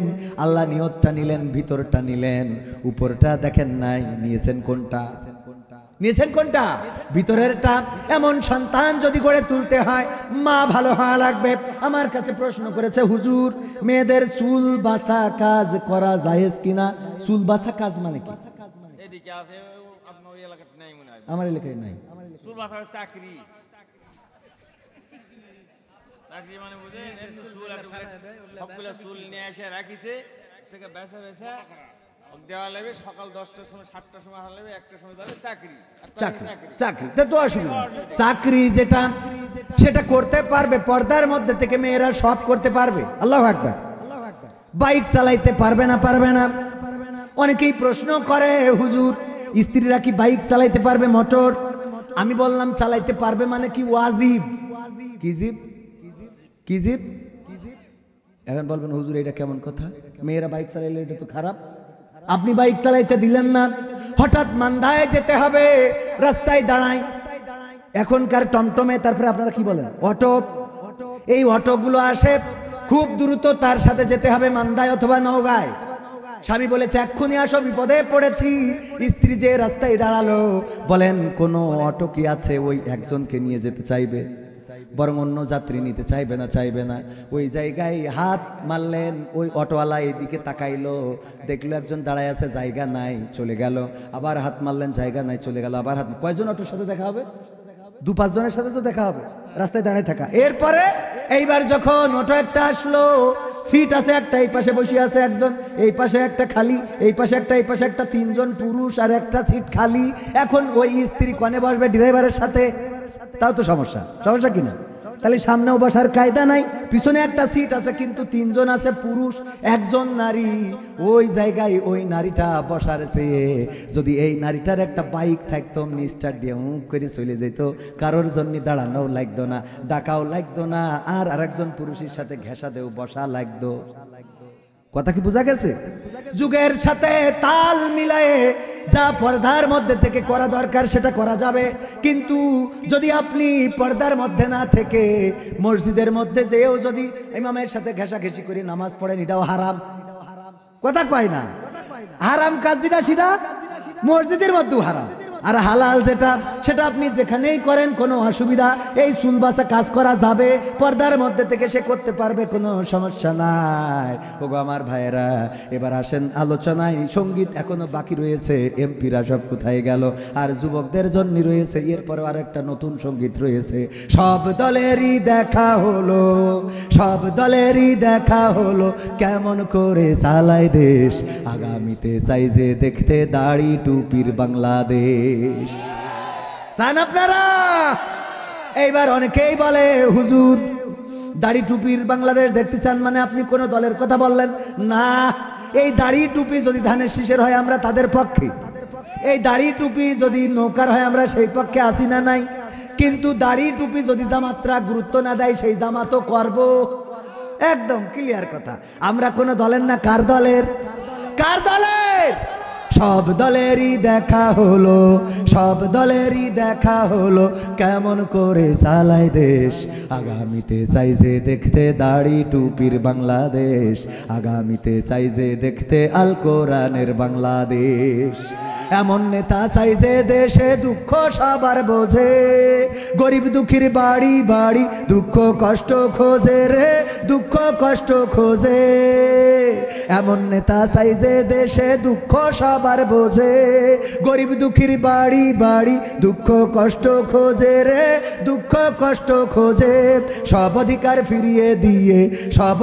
ফিরিয়ে দিয়ে আনবে দেশে খুশির লেশ আগামীতে চাইছে দেখতে দাড়ি টুপির বাংলাদেশ আগামীতে চাইছে দেখতে আল কোরআনের বাংলাদেশ ভ্রান্ত মতে বাতিল পথে শান্তি খোঁজে যারা রবের ভাষায় চোখ থাকিতে অন্ধবোধির তারা রে অন্ধবোধির তারা ভ্রান্ত মতে বাতিল পথে শান্তি খোঁজে যারা রবের ভাষায় চোখ থাকিতে অন্ধবোধির তারা রে অন্ধবোধির তারা ভুলের পথে থাকলে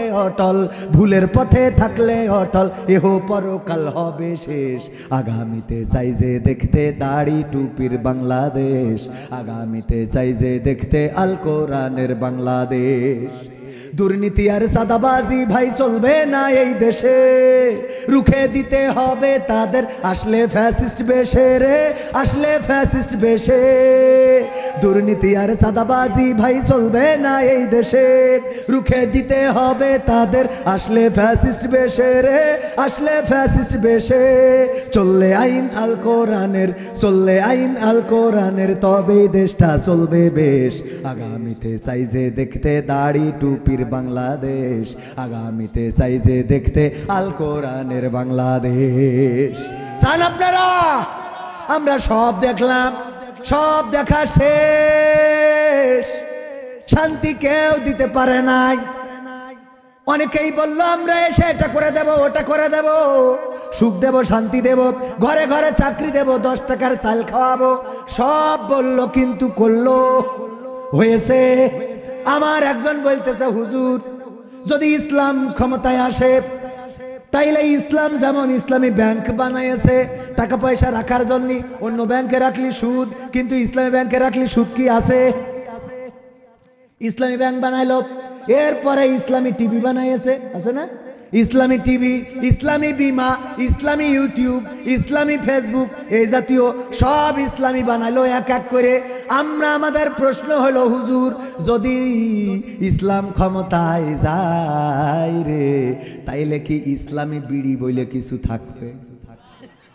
ইসলামী ইসলামী ইসলামী বিড়ি বলে কিছু থাকবে কিনা, এটা একটা প্রশ্ন।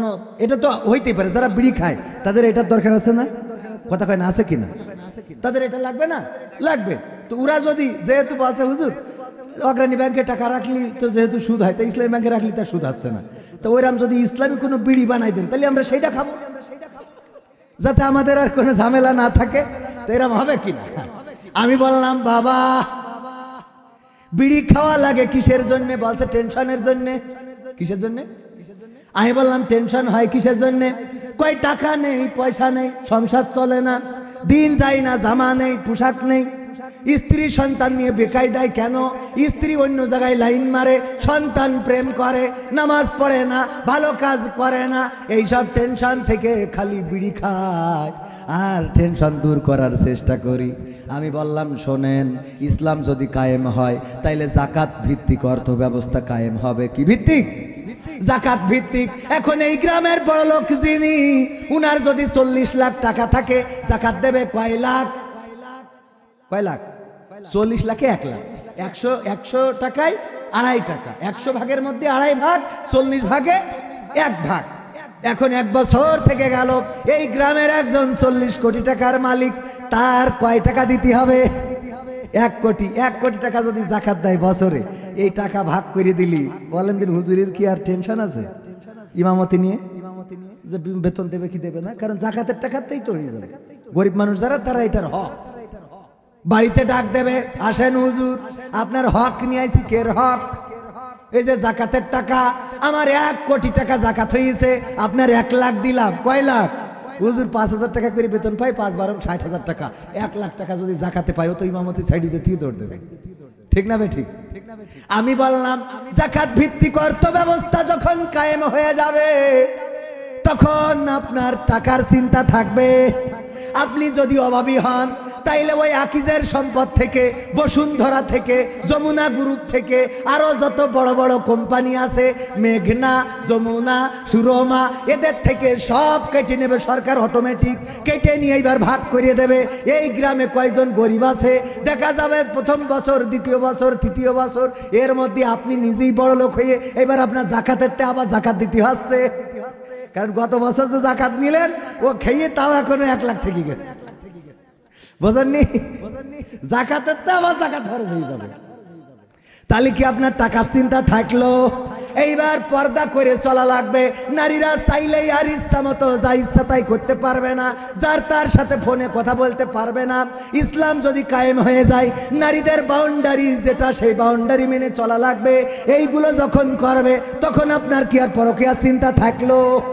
ছেলে মেয়ে অবাধে প্রেম করার সুযোগ থাকবে না, পার্ক থাকবে, নারীরা এক পার্ক, ওইটা নারীদের পার্ক, লেখা থাকবে পার্কে নারী, আর ওই পাশে পার্কে পুরুষ, পুরুষ পার্কে পুরুষরা ঘুরবে, নারী পার্কে নারীরা, আর যেটা পুরুষ নারী এলাও করবে ওখানে কাবিনীর কাগজ দেখাতে হবে, মামুনুল হকের মতো কাবিনীর কাগজ দেখায় তারপরে ঢুকতে পারবে। এর আগে যতই বলে আবু তাহা আদনান, যাই বলুক ঢুকতে দেওয়া হবে, আবু তাহা আদনান হইলেও ঢুকতে দেওয়া হবে, যে বিমানবালার সাথে আগে বিয়ে হয়েছে কিনা এটা দেখো। কথা কি বোঝা গেছে? তাহলে এইবার ইসলাম কায়েম হয়ে গেল, অবাধে মিলামিশার সুযোগ আর থাকলো। তাহলে বউ নিয়ে আর টেনশন থাকলো, মেয়ে প্রেম করতে পারবে না, ছেলে প্রেম করতে পারবে না, নামাজ পড়ে না, নামাজ কায়েম হয়ে যাবে সংসদে। এই নামাজ যদি না পড়ে পুলিশ এসে পাছা লাল করে দেবে, কথা কয় না। সুতরাং যেই আজান হবে উজুর পানি যদি নাও থাকে তাও নামাজে দাঁড়াবে, উজু না করে দাঁড়ায় যাবে, যাকে পাছা ঠেকাই, কথা কয় না। তাহলে তোর যে টেনশন এগুলো সব দূর হয়ে গেল না? তো বলছে হুজুর তা তো গেল। আমি বললাম তাহলে কি আর বিড়ি খাওয়ার দরকার আছে? বলছে না, তালি লাগবে না। তার মানে ইসলাম কায়েম হইলে রে বিড়ি লাগবে না। কথা কি বোঝা গেছে? আসেন আলোচনা সময় চলে যায় 12টার মধ্যে, 12:30 বেজে গেছে। হ্যাঁ, সঙ্গীত, সঙ্গীতের আগে আমার কাজ তো এখনো শেষ হয়নি। মিনহা খলাকনাকুম ওয়া ফিহা নুঈদুকুম ওয়া মিনহা নুখরিজুকুম তারাতান উখরা। আমার আল্লাহ বললেন এই মাটি থেকে সৃষ্টি, মাটিতেই ঢুকানো হবে, আবার মাটিতে উঠাবে কার কাছে? এই ওয়াজটা আমরা করি কবরে যেয়ে মরা মানুষের কাছে। ও আমার ভাইয়েরা বলেন দেখি, আপনাদের রোড, এই যে ট্রেন রোড আছে, রেল রোড আছে এলাকায়? নৌকা দিয়ে রেল চলে তো? নৌকায় আছে না? এ তো আর সাতক্ষীরার মতো না, নৌকায় তো একটু আছে, আমি তো নিজেই চলেছি। হ্যাঁ, সামান্য, সেই সামান্যই থাক। আত্রাই এই ট্রেন রোড আপনারা তো চেনেন। এখন একজন ট্রেন যখন যাচ্ছিল অমনি পা একখান ট্রেনের ওই রেলের পরে পা দুইখান দিয়ে গল্প করতেছে রে। ও জানে না সাতক্ষীরায় যাদের বাড়ি ওরা তো রেলে কি হয় তা বোঝে না, কারণ সাতক্ষীরায় মোট নেই, সাতক্ষীরায় মোট রেল নেই, রেলের রাস্তা সাতক্ষীরায় নেই। তো এই জন্য আমাদের আমির হামজা ভাই বলছিল যে একবার নাকি সাতক্ষীরার এক মেয়ে বিয়ে করেছে, আমাদের যাদের রেল রোড আছে ওখানে, ওই জায়গায় ছেলে বিয়ে করার পরে জিজ্ঞেস করছে তুমি কি করো? বলছে আমি গেটম্যান। কি ম্যান? কি ম্যান? গেটম্যান। গেটম্যান কি? তা বলছে তো তুমি বুঝবা না, সাতক্ষীরায় যেহেতু রেল রোড নেই তোমার আমি যেই দেখাবা না গেটম্যান কি। তো স্ত্রী নিয়ে বিয়ের পরে গেছে দেখাতেছে গেটম্যান কি। যখন ট্রেন আসবে অমনি কি বাস ফেলি দিয়েছে ওইটা, তো ফেলে দিলি দুই পাশে গাড়ি সব দাঁড়ায় গেছে। বলছে ওরে বাবা তোমার তো বিশাল পাওয়ার। বলছে পাওয়ারের এখনো দেখি যাও, পাওয়ার তো কেবল একটুখানি দেখালাম, তুমি তো বোঝো না সাতক্ষীরায় বাড়ি। এই দেখো দুই পাশে কত জ্যাম পড়ে গেছে, ওরা বকবে না তোমার পরে? কি কি এর বকবে? ওকে সাহস আছে নাকি? এই যে ফেলে দিলাম, এই ট্রেন তো আসার খবর নেই কিন্তু তার আগেই ফেলে দিয়েছে, অনেক লম্বা জ্যাম, কারো তো কিছু বলার নেই যে ট্রেন আসবে। এখন বলছে তোমার কি আরো পাওয়ার দেখাবো? বলছে হ্যাঁ তা একটু দেখাও। লাল একখান পতাকা থাকে না, লাল পতাকা নিয়ে ওখানে যে নাচানো শুরু করে দিয়েছে। দিল্লি রেল থেমে গেছে, বিশাল বড় গাড়ি, রেল তো সাতক্ষীরার মেয়েরা জীবনে দেখিনি এত বড়। ওরে বাবা তুমি এই সামান্য একটা পতাকা এরম নাড়াইলে রেল থেমে গেছে। বলছে পাওয়ার। হ্যাঁ তুমি কার বিয়ে করো? দেখো কার বিয়ে করিস। বলছে ভালো। এখন যে ড্রাইভার বা টিটি ওই যে যারা থাকে, ওই লাল পতাকা দেখানো মানে বিপদ সংকেত। আসার পরে নেমে এসে বলতেছে বলো কি হয়েছে, সামনে কি কোনো বিপদ? তা বলছে না। তাহলে আমাদের রেল এই লাল পতাকা দেখায় থামাইলে কেন? বলছে আমার স্ত্রীর খালি আমার পাওয়ারটা দেখালাম। ওর মিজাজ গেস খারাপ হয়ে দিয়েছে, একখান থাবা খুশি, থাবা একখান খুশি দিয়েছে। স্ত্রী বলছে এটা কিরাম হইলো? বলছে এটা তো ঠিকই আছে। কি করে ঠিক আছে? বলছে আমার পাওয়ার আমি দেখাইছি, ওদের পাওয়ার ওরা দেখাইছে, ওদের যে পাওয়ার সেটা ওরা দেখাই গেছে, আমার পাওয়ার আমি দেখাই। যাই হোক, রেল রোডের কথা বলতে যে এই কথাটা মনে পড়ে গেল। ভাইয়ের আমার এমন পাওয়ার দেখানো চলে না, চলে না। হাসিনার পাওয়ার হাসিনা দেখাইলো, ইউনুসের পাওয়ার ইউনুস দেখাচ্ছে না, দেখাচ্ছে না? দেখাচ্ছে। আবার ইউনুস যদি চলে যায় আর ওর বিকল্প যদি কেউ আসে তারা আবার তাদের মতো করে পাওয়ার দেখাবে না, দেখাবে না? কিন্তু পাওয়ারটা যদি আল্লাহর জন্য দেখানো হয় সেইটাই সফলতা। আর আল্লাহর বাইরে যদি দেখান তাইলে পালায়েও আত্মরক্ষা করা সম্ভব হবে, কারণ দুনিয়ায় পালাতে পারবেন, আখেরাতে কি পালানো যাবে? যাবে না, যাবে না। ওগো আমার ভাইরা, মিনহা খলাকনাকুম ওয়া ফিহা নুঈদুকুম ওয়া মিনহা নুখরিজুকুম তারাতান উখরা। এখন রেল রোডে পা টানটানি করে বসে আছে আমার ভাইজান, দুইখান পা কেটে চলে গেছে, দুই কান ওই পাশে দুই কান এই পাশে। হাসপাতালে যখন উনি আছে, যাওয়ার পরে হুজুর যেয়ে বলছে রেল হইলো এর চাকা লোহার, আবার যেমনে চলে সেইটাও লোহার, ওর পরে যদি কেউ পা দিয়ে বসে থাকে রে তাইলে ওই পা দুইটা বাতিল হয়ে যাবে, আর কাজে লাগবে না। ওনার মিজাজ খারাপ হবে না? কবে এ তো আমি অলরেডি প্র্যাকটিক্যালে দেখিতে হাসপাতালে শুয়ে রয়েছি, কথা কয় না। তো আমার কাছে হুজুর আওয়াজ করার দরকার কি? বরং আপনি যে নওগাঁ মানদাগের বলেন, ওরা যেন আত্রাই আসলি এই পা রেল রেডের পরে না দেয়, কথা ঠিক আছে কিনা বাবা? কারণ কি? কারণ হইলো যে আমার তো পা দোকান চলে গেছে, আমার হিসাবে শোনাচ্ছে রেল অনেক বড় জিনিস, লোহার, এই রেল পাতির পরে পা থাকলে কেটে পড়ে, তা আমার তো গেছে, আমার শোনাই লাভ কি? ঠিক না বেঠিক? যে মারা গেছে ওরে বলছেন মিনহা খলাকনাকুম ওয়া ফিহা নুঈদুকুম ওয়া মিনহা নুখরিজুকুম তারাতান উখরা।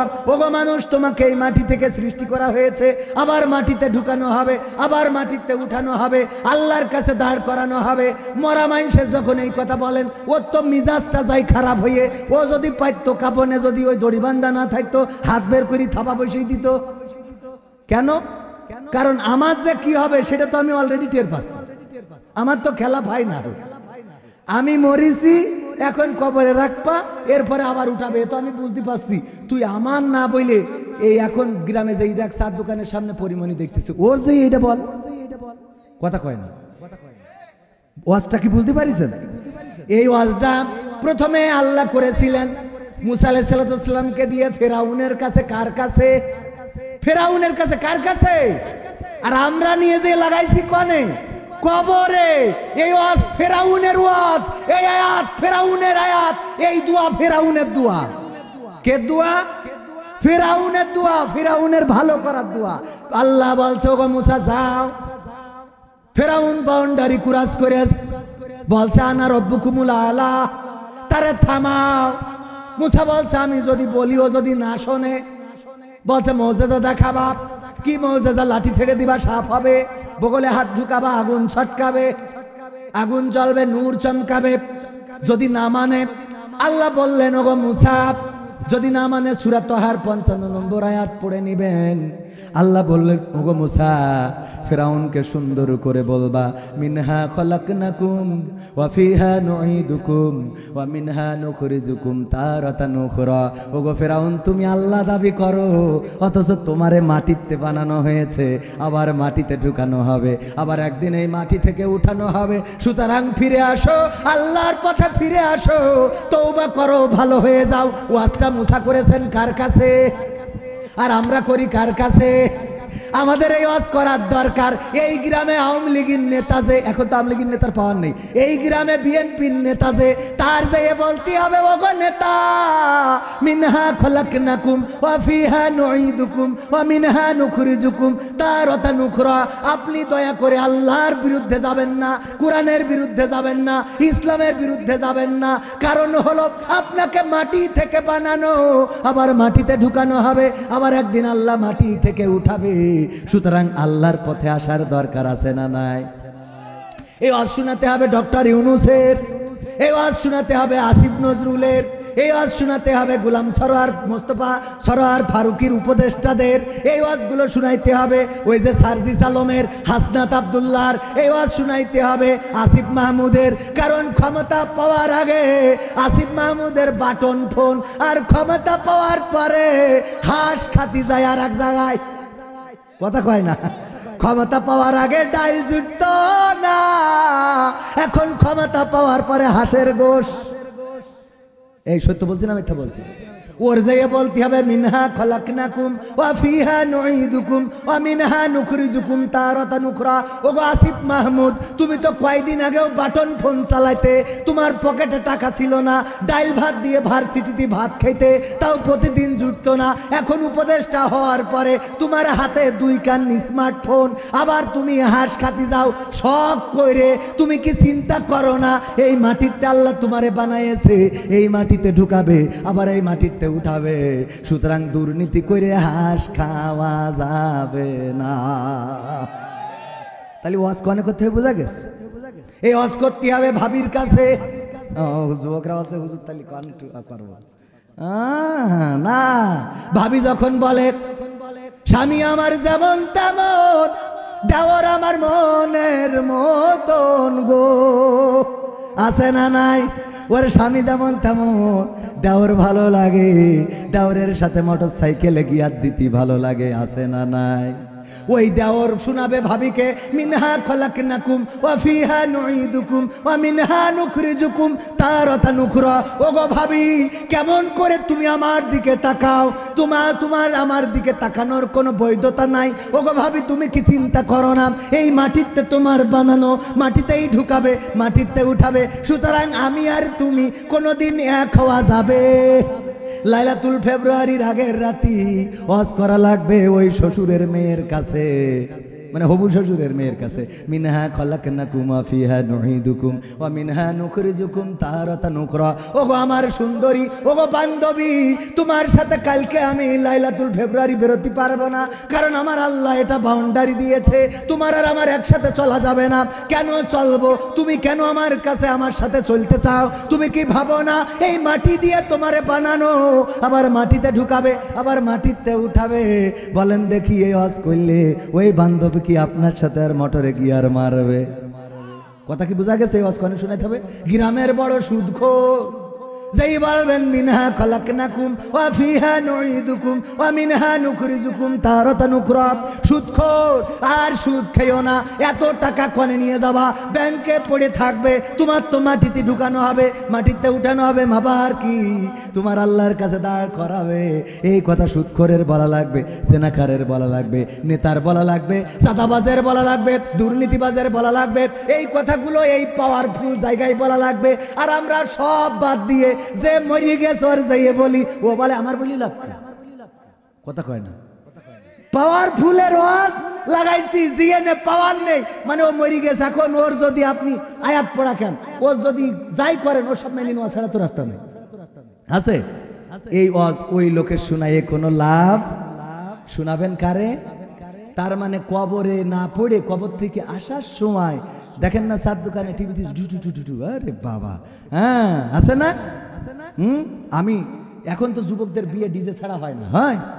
ডিজে ছাড়া আপনাদের এলাকায় আছে নাকি? আর আমার গ্রামে, আমি নাম বলবো না, আমার গ্রামে একটা ছেলে বিয়ে করলো সপ্তাহখানিক আগে, গত সপ্তাহে। আমি তার বাবা মালয়েশিয়ায় থাকতে মারা গেছে, মালয়েশিয়ায়।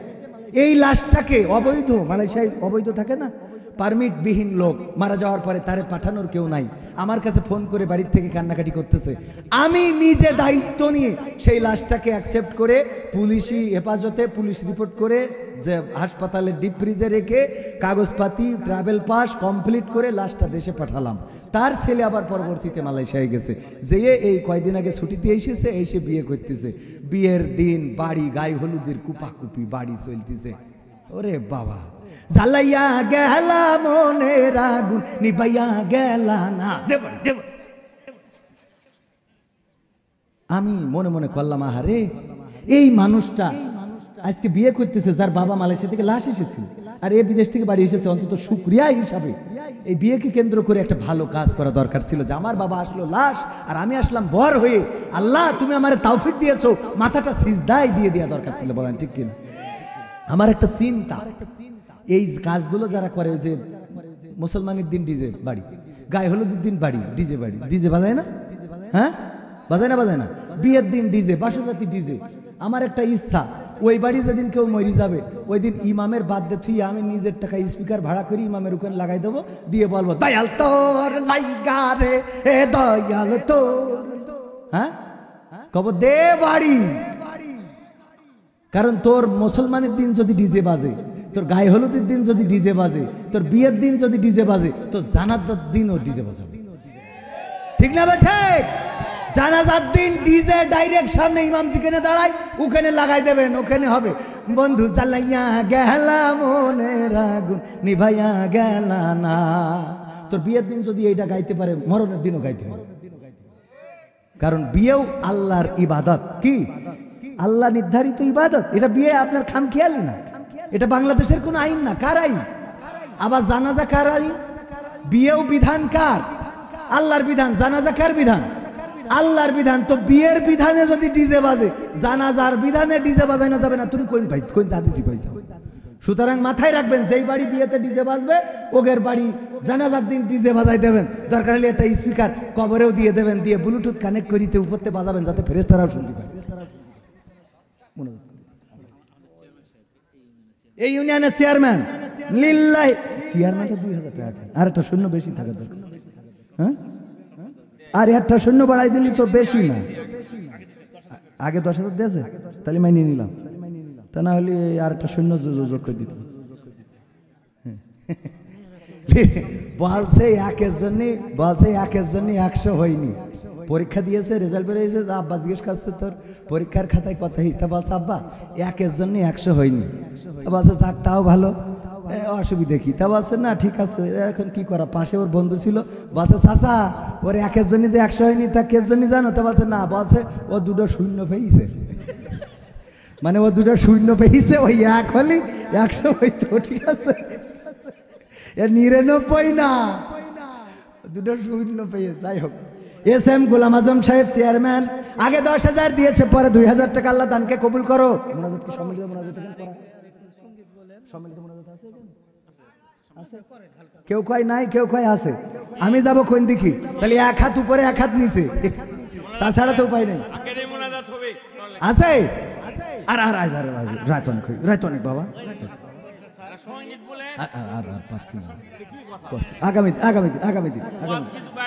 আগামী দিন ওয়াজ শিখাই দিলাম না, আজকে যে ওয়াজ শিখালাম এর থেকে ভালো ওয়াজ আর পাবেন কোথাও? নেন আগামী দিন। আলহামদুলিল্লাহ। কোন মাটিতে তৈরি রে তুই মা, কোন মাটিতে তৈরি রে তুই মা, কোন মাটিতে তৈরি রে তুই মা, কোন মাটিতে তৈরি রে তুই মা। কত কষ্ট দিলাম তোরে আমি সারা জীবন ধরে, অবধ ছেলে বলে তবু, অবধ ছেলে বলে তবু করলি রে ক্ষমা। কোন মাটিতে তৈরি রে তুই মা, কোন মাটিতে তৈরি রে তুই মা, কোন মাটিতে তৈরি রে তুই মা, কোন মাটিতে তৈরি রে তুই মা।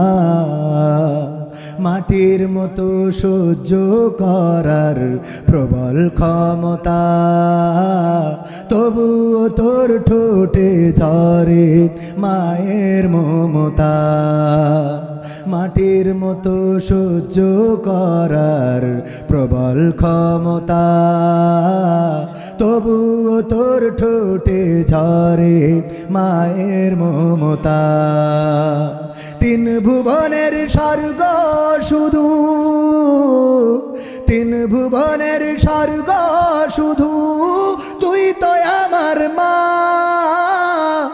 অবধ ছেলে বলে তবু করলি রে ক্ষমা।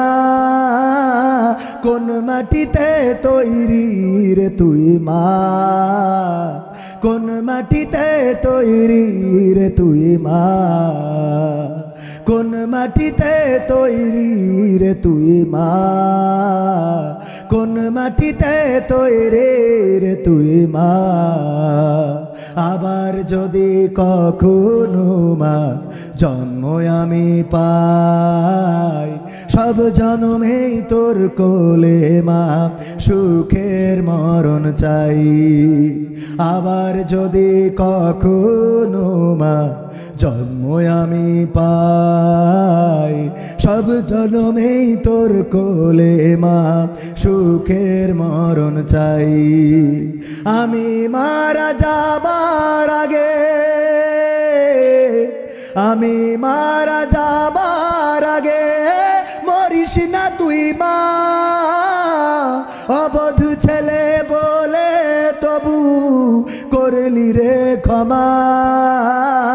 কোন মাটিতে তৈরি রে তুই মা, কোন মাটিতে তৈরি রে তুই মা, কোন মাটিতে তৈরি রে তুই মা, কোন মাটিতে তৈরি রে তুই মা। মা গো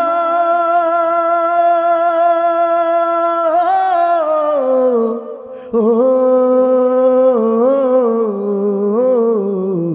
ও আমার জনম দুঃখিনী মা। যারা মাকে ভালোবাসো না তারাই আমার গান শোনো না, যারা মাকে ভালোবাসো না তারাই আমার ওয়াজ শোনো না, যারা মাকে অবহেলা করো মায়ের খবর রাখো না তারাই আমার গান শোনো না। মাকে খেদমত করা যাবে? মায়ের পায়ের নিচে কি জান্নাত। আল্লাহ কবুল করুন। আরেকদিন শুনবো আজ রাত মনে করে গেছে। আলহামদুলিল্লাহি রাব্বিল আলামিন। রব্বানা যালামনা আনফুসানা।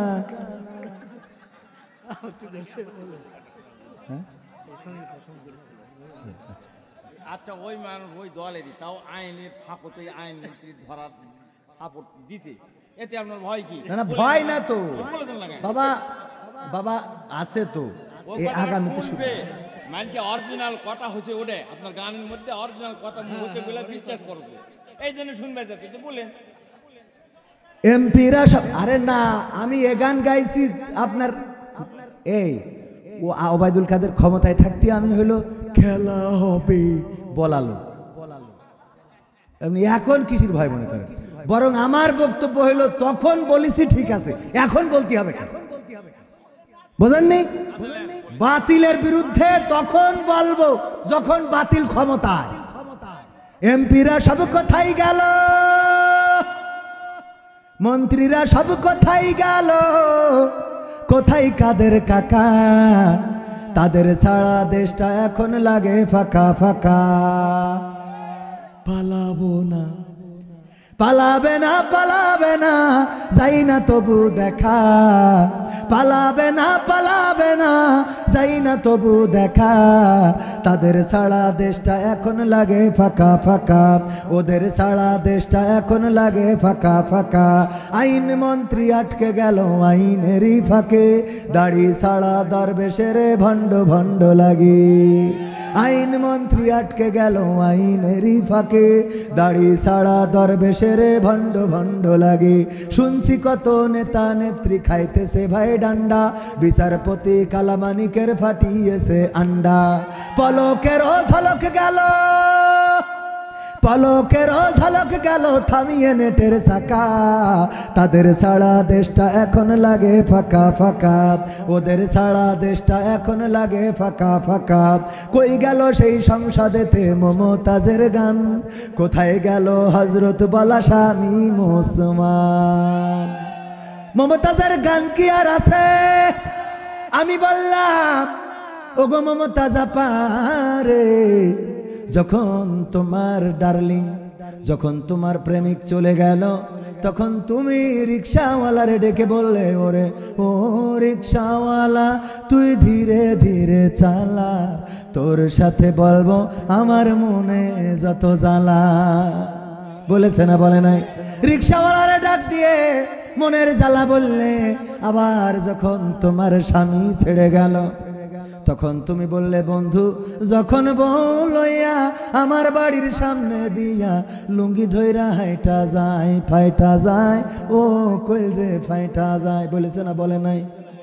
আমি বললাম আমার নেত্রী চলে গেল, তোমার নেত্রী চলে গেল, যেই নেত্রী তোমারে সংসদ সদস্য বানাইলো, তোমারে ওই যাত্রা পালা থেকে তুলে নিয়ে সংসদের মতো জায়গায় কথা বলার সুযোগ করে দিল, সে চলে যাওয়ার পরে তুমি একটা গানও গাইলা না, তাইলে কি তোমার শেখ হাসিনার থেকে ওই আগের মালগুলো বেশি প্রিয় ছিল? কথা কয় না? বরং তোমার গাওয়া দরকার ছিল আমার সোনার ময়না পাখি, কোন বা দোষে দাদার দেশে গো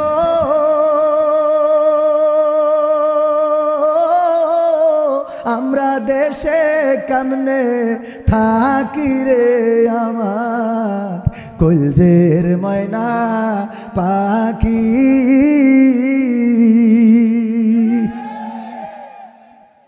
হকাতায় হয়েছে মুনাজাত, এখনো দান, এরপরেও চান আপনি? হ্যাঁ, হিসাব দেবেন? দেন, হিসাবের পরে গান এইটুক রেখে দিলাম, 10 তারিখে শোনাবো। এই গানের সব ওয়াজ, এই গান নিয়ে আমার আধা ঘন্টা কথা বলতে হয়। গান নিয়ে কত ঘন্টা লাগে? আধা ঘন্টা। তা আজকে তো আর এত সময় দেওয়া সম্ভব না। আগামী দিন 10 তারিখ ইনশাআল্লাহ নেন, নেন, থাক থাক বাবা, হিসাবটা বলেন, হিসাবটা দেন, দেন আমার কাজ দেন, না হলে আমি বলি দেন, আমি বলতে পারবো না। এই বসেন, বসেন।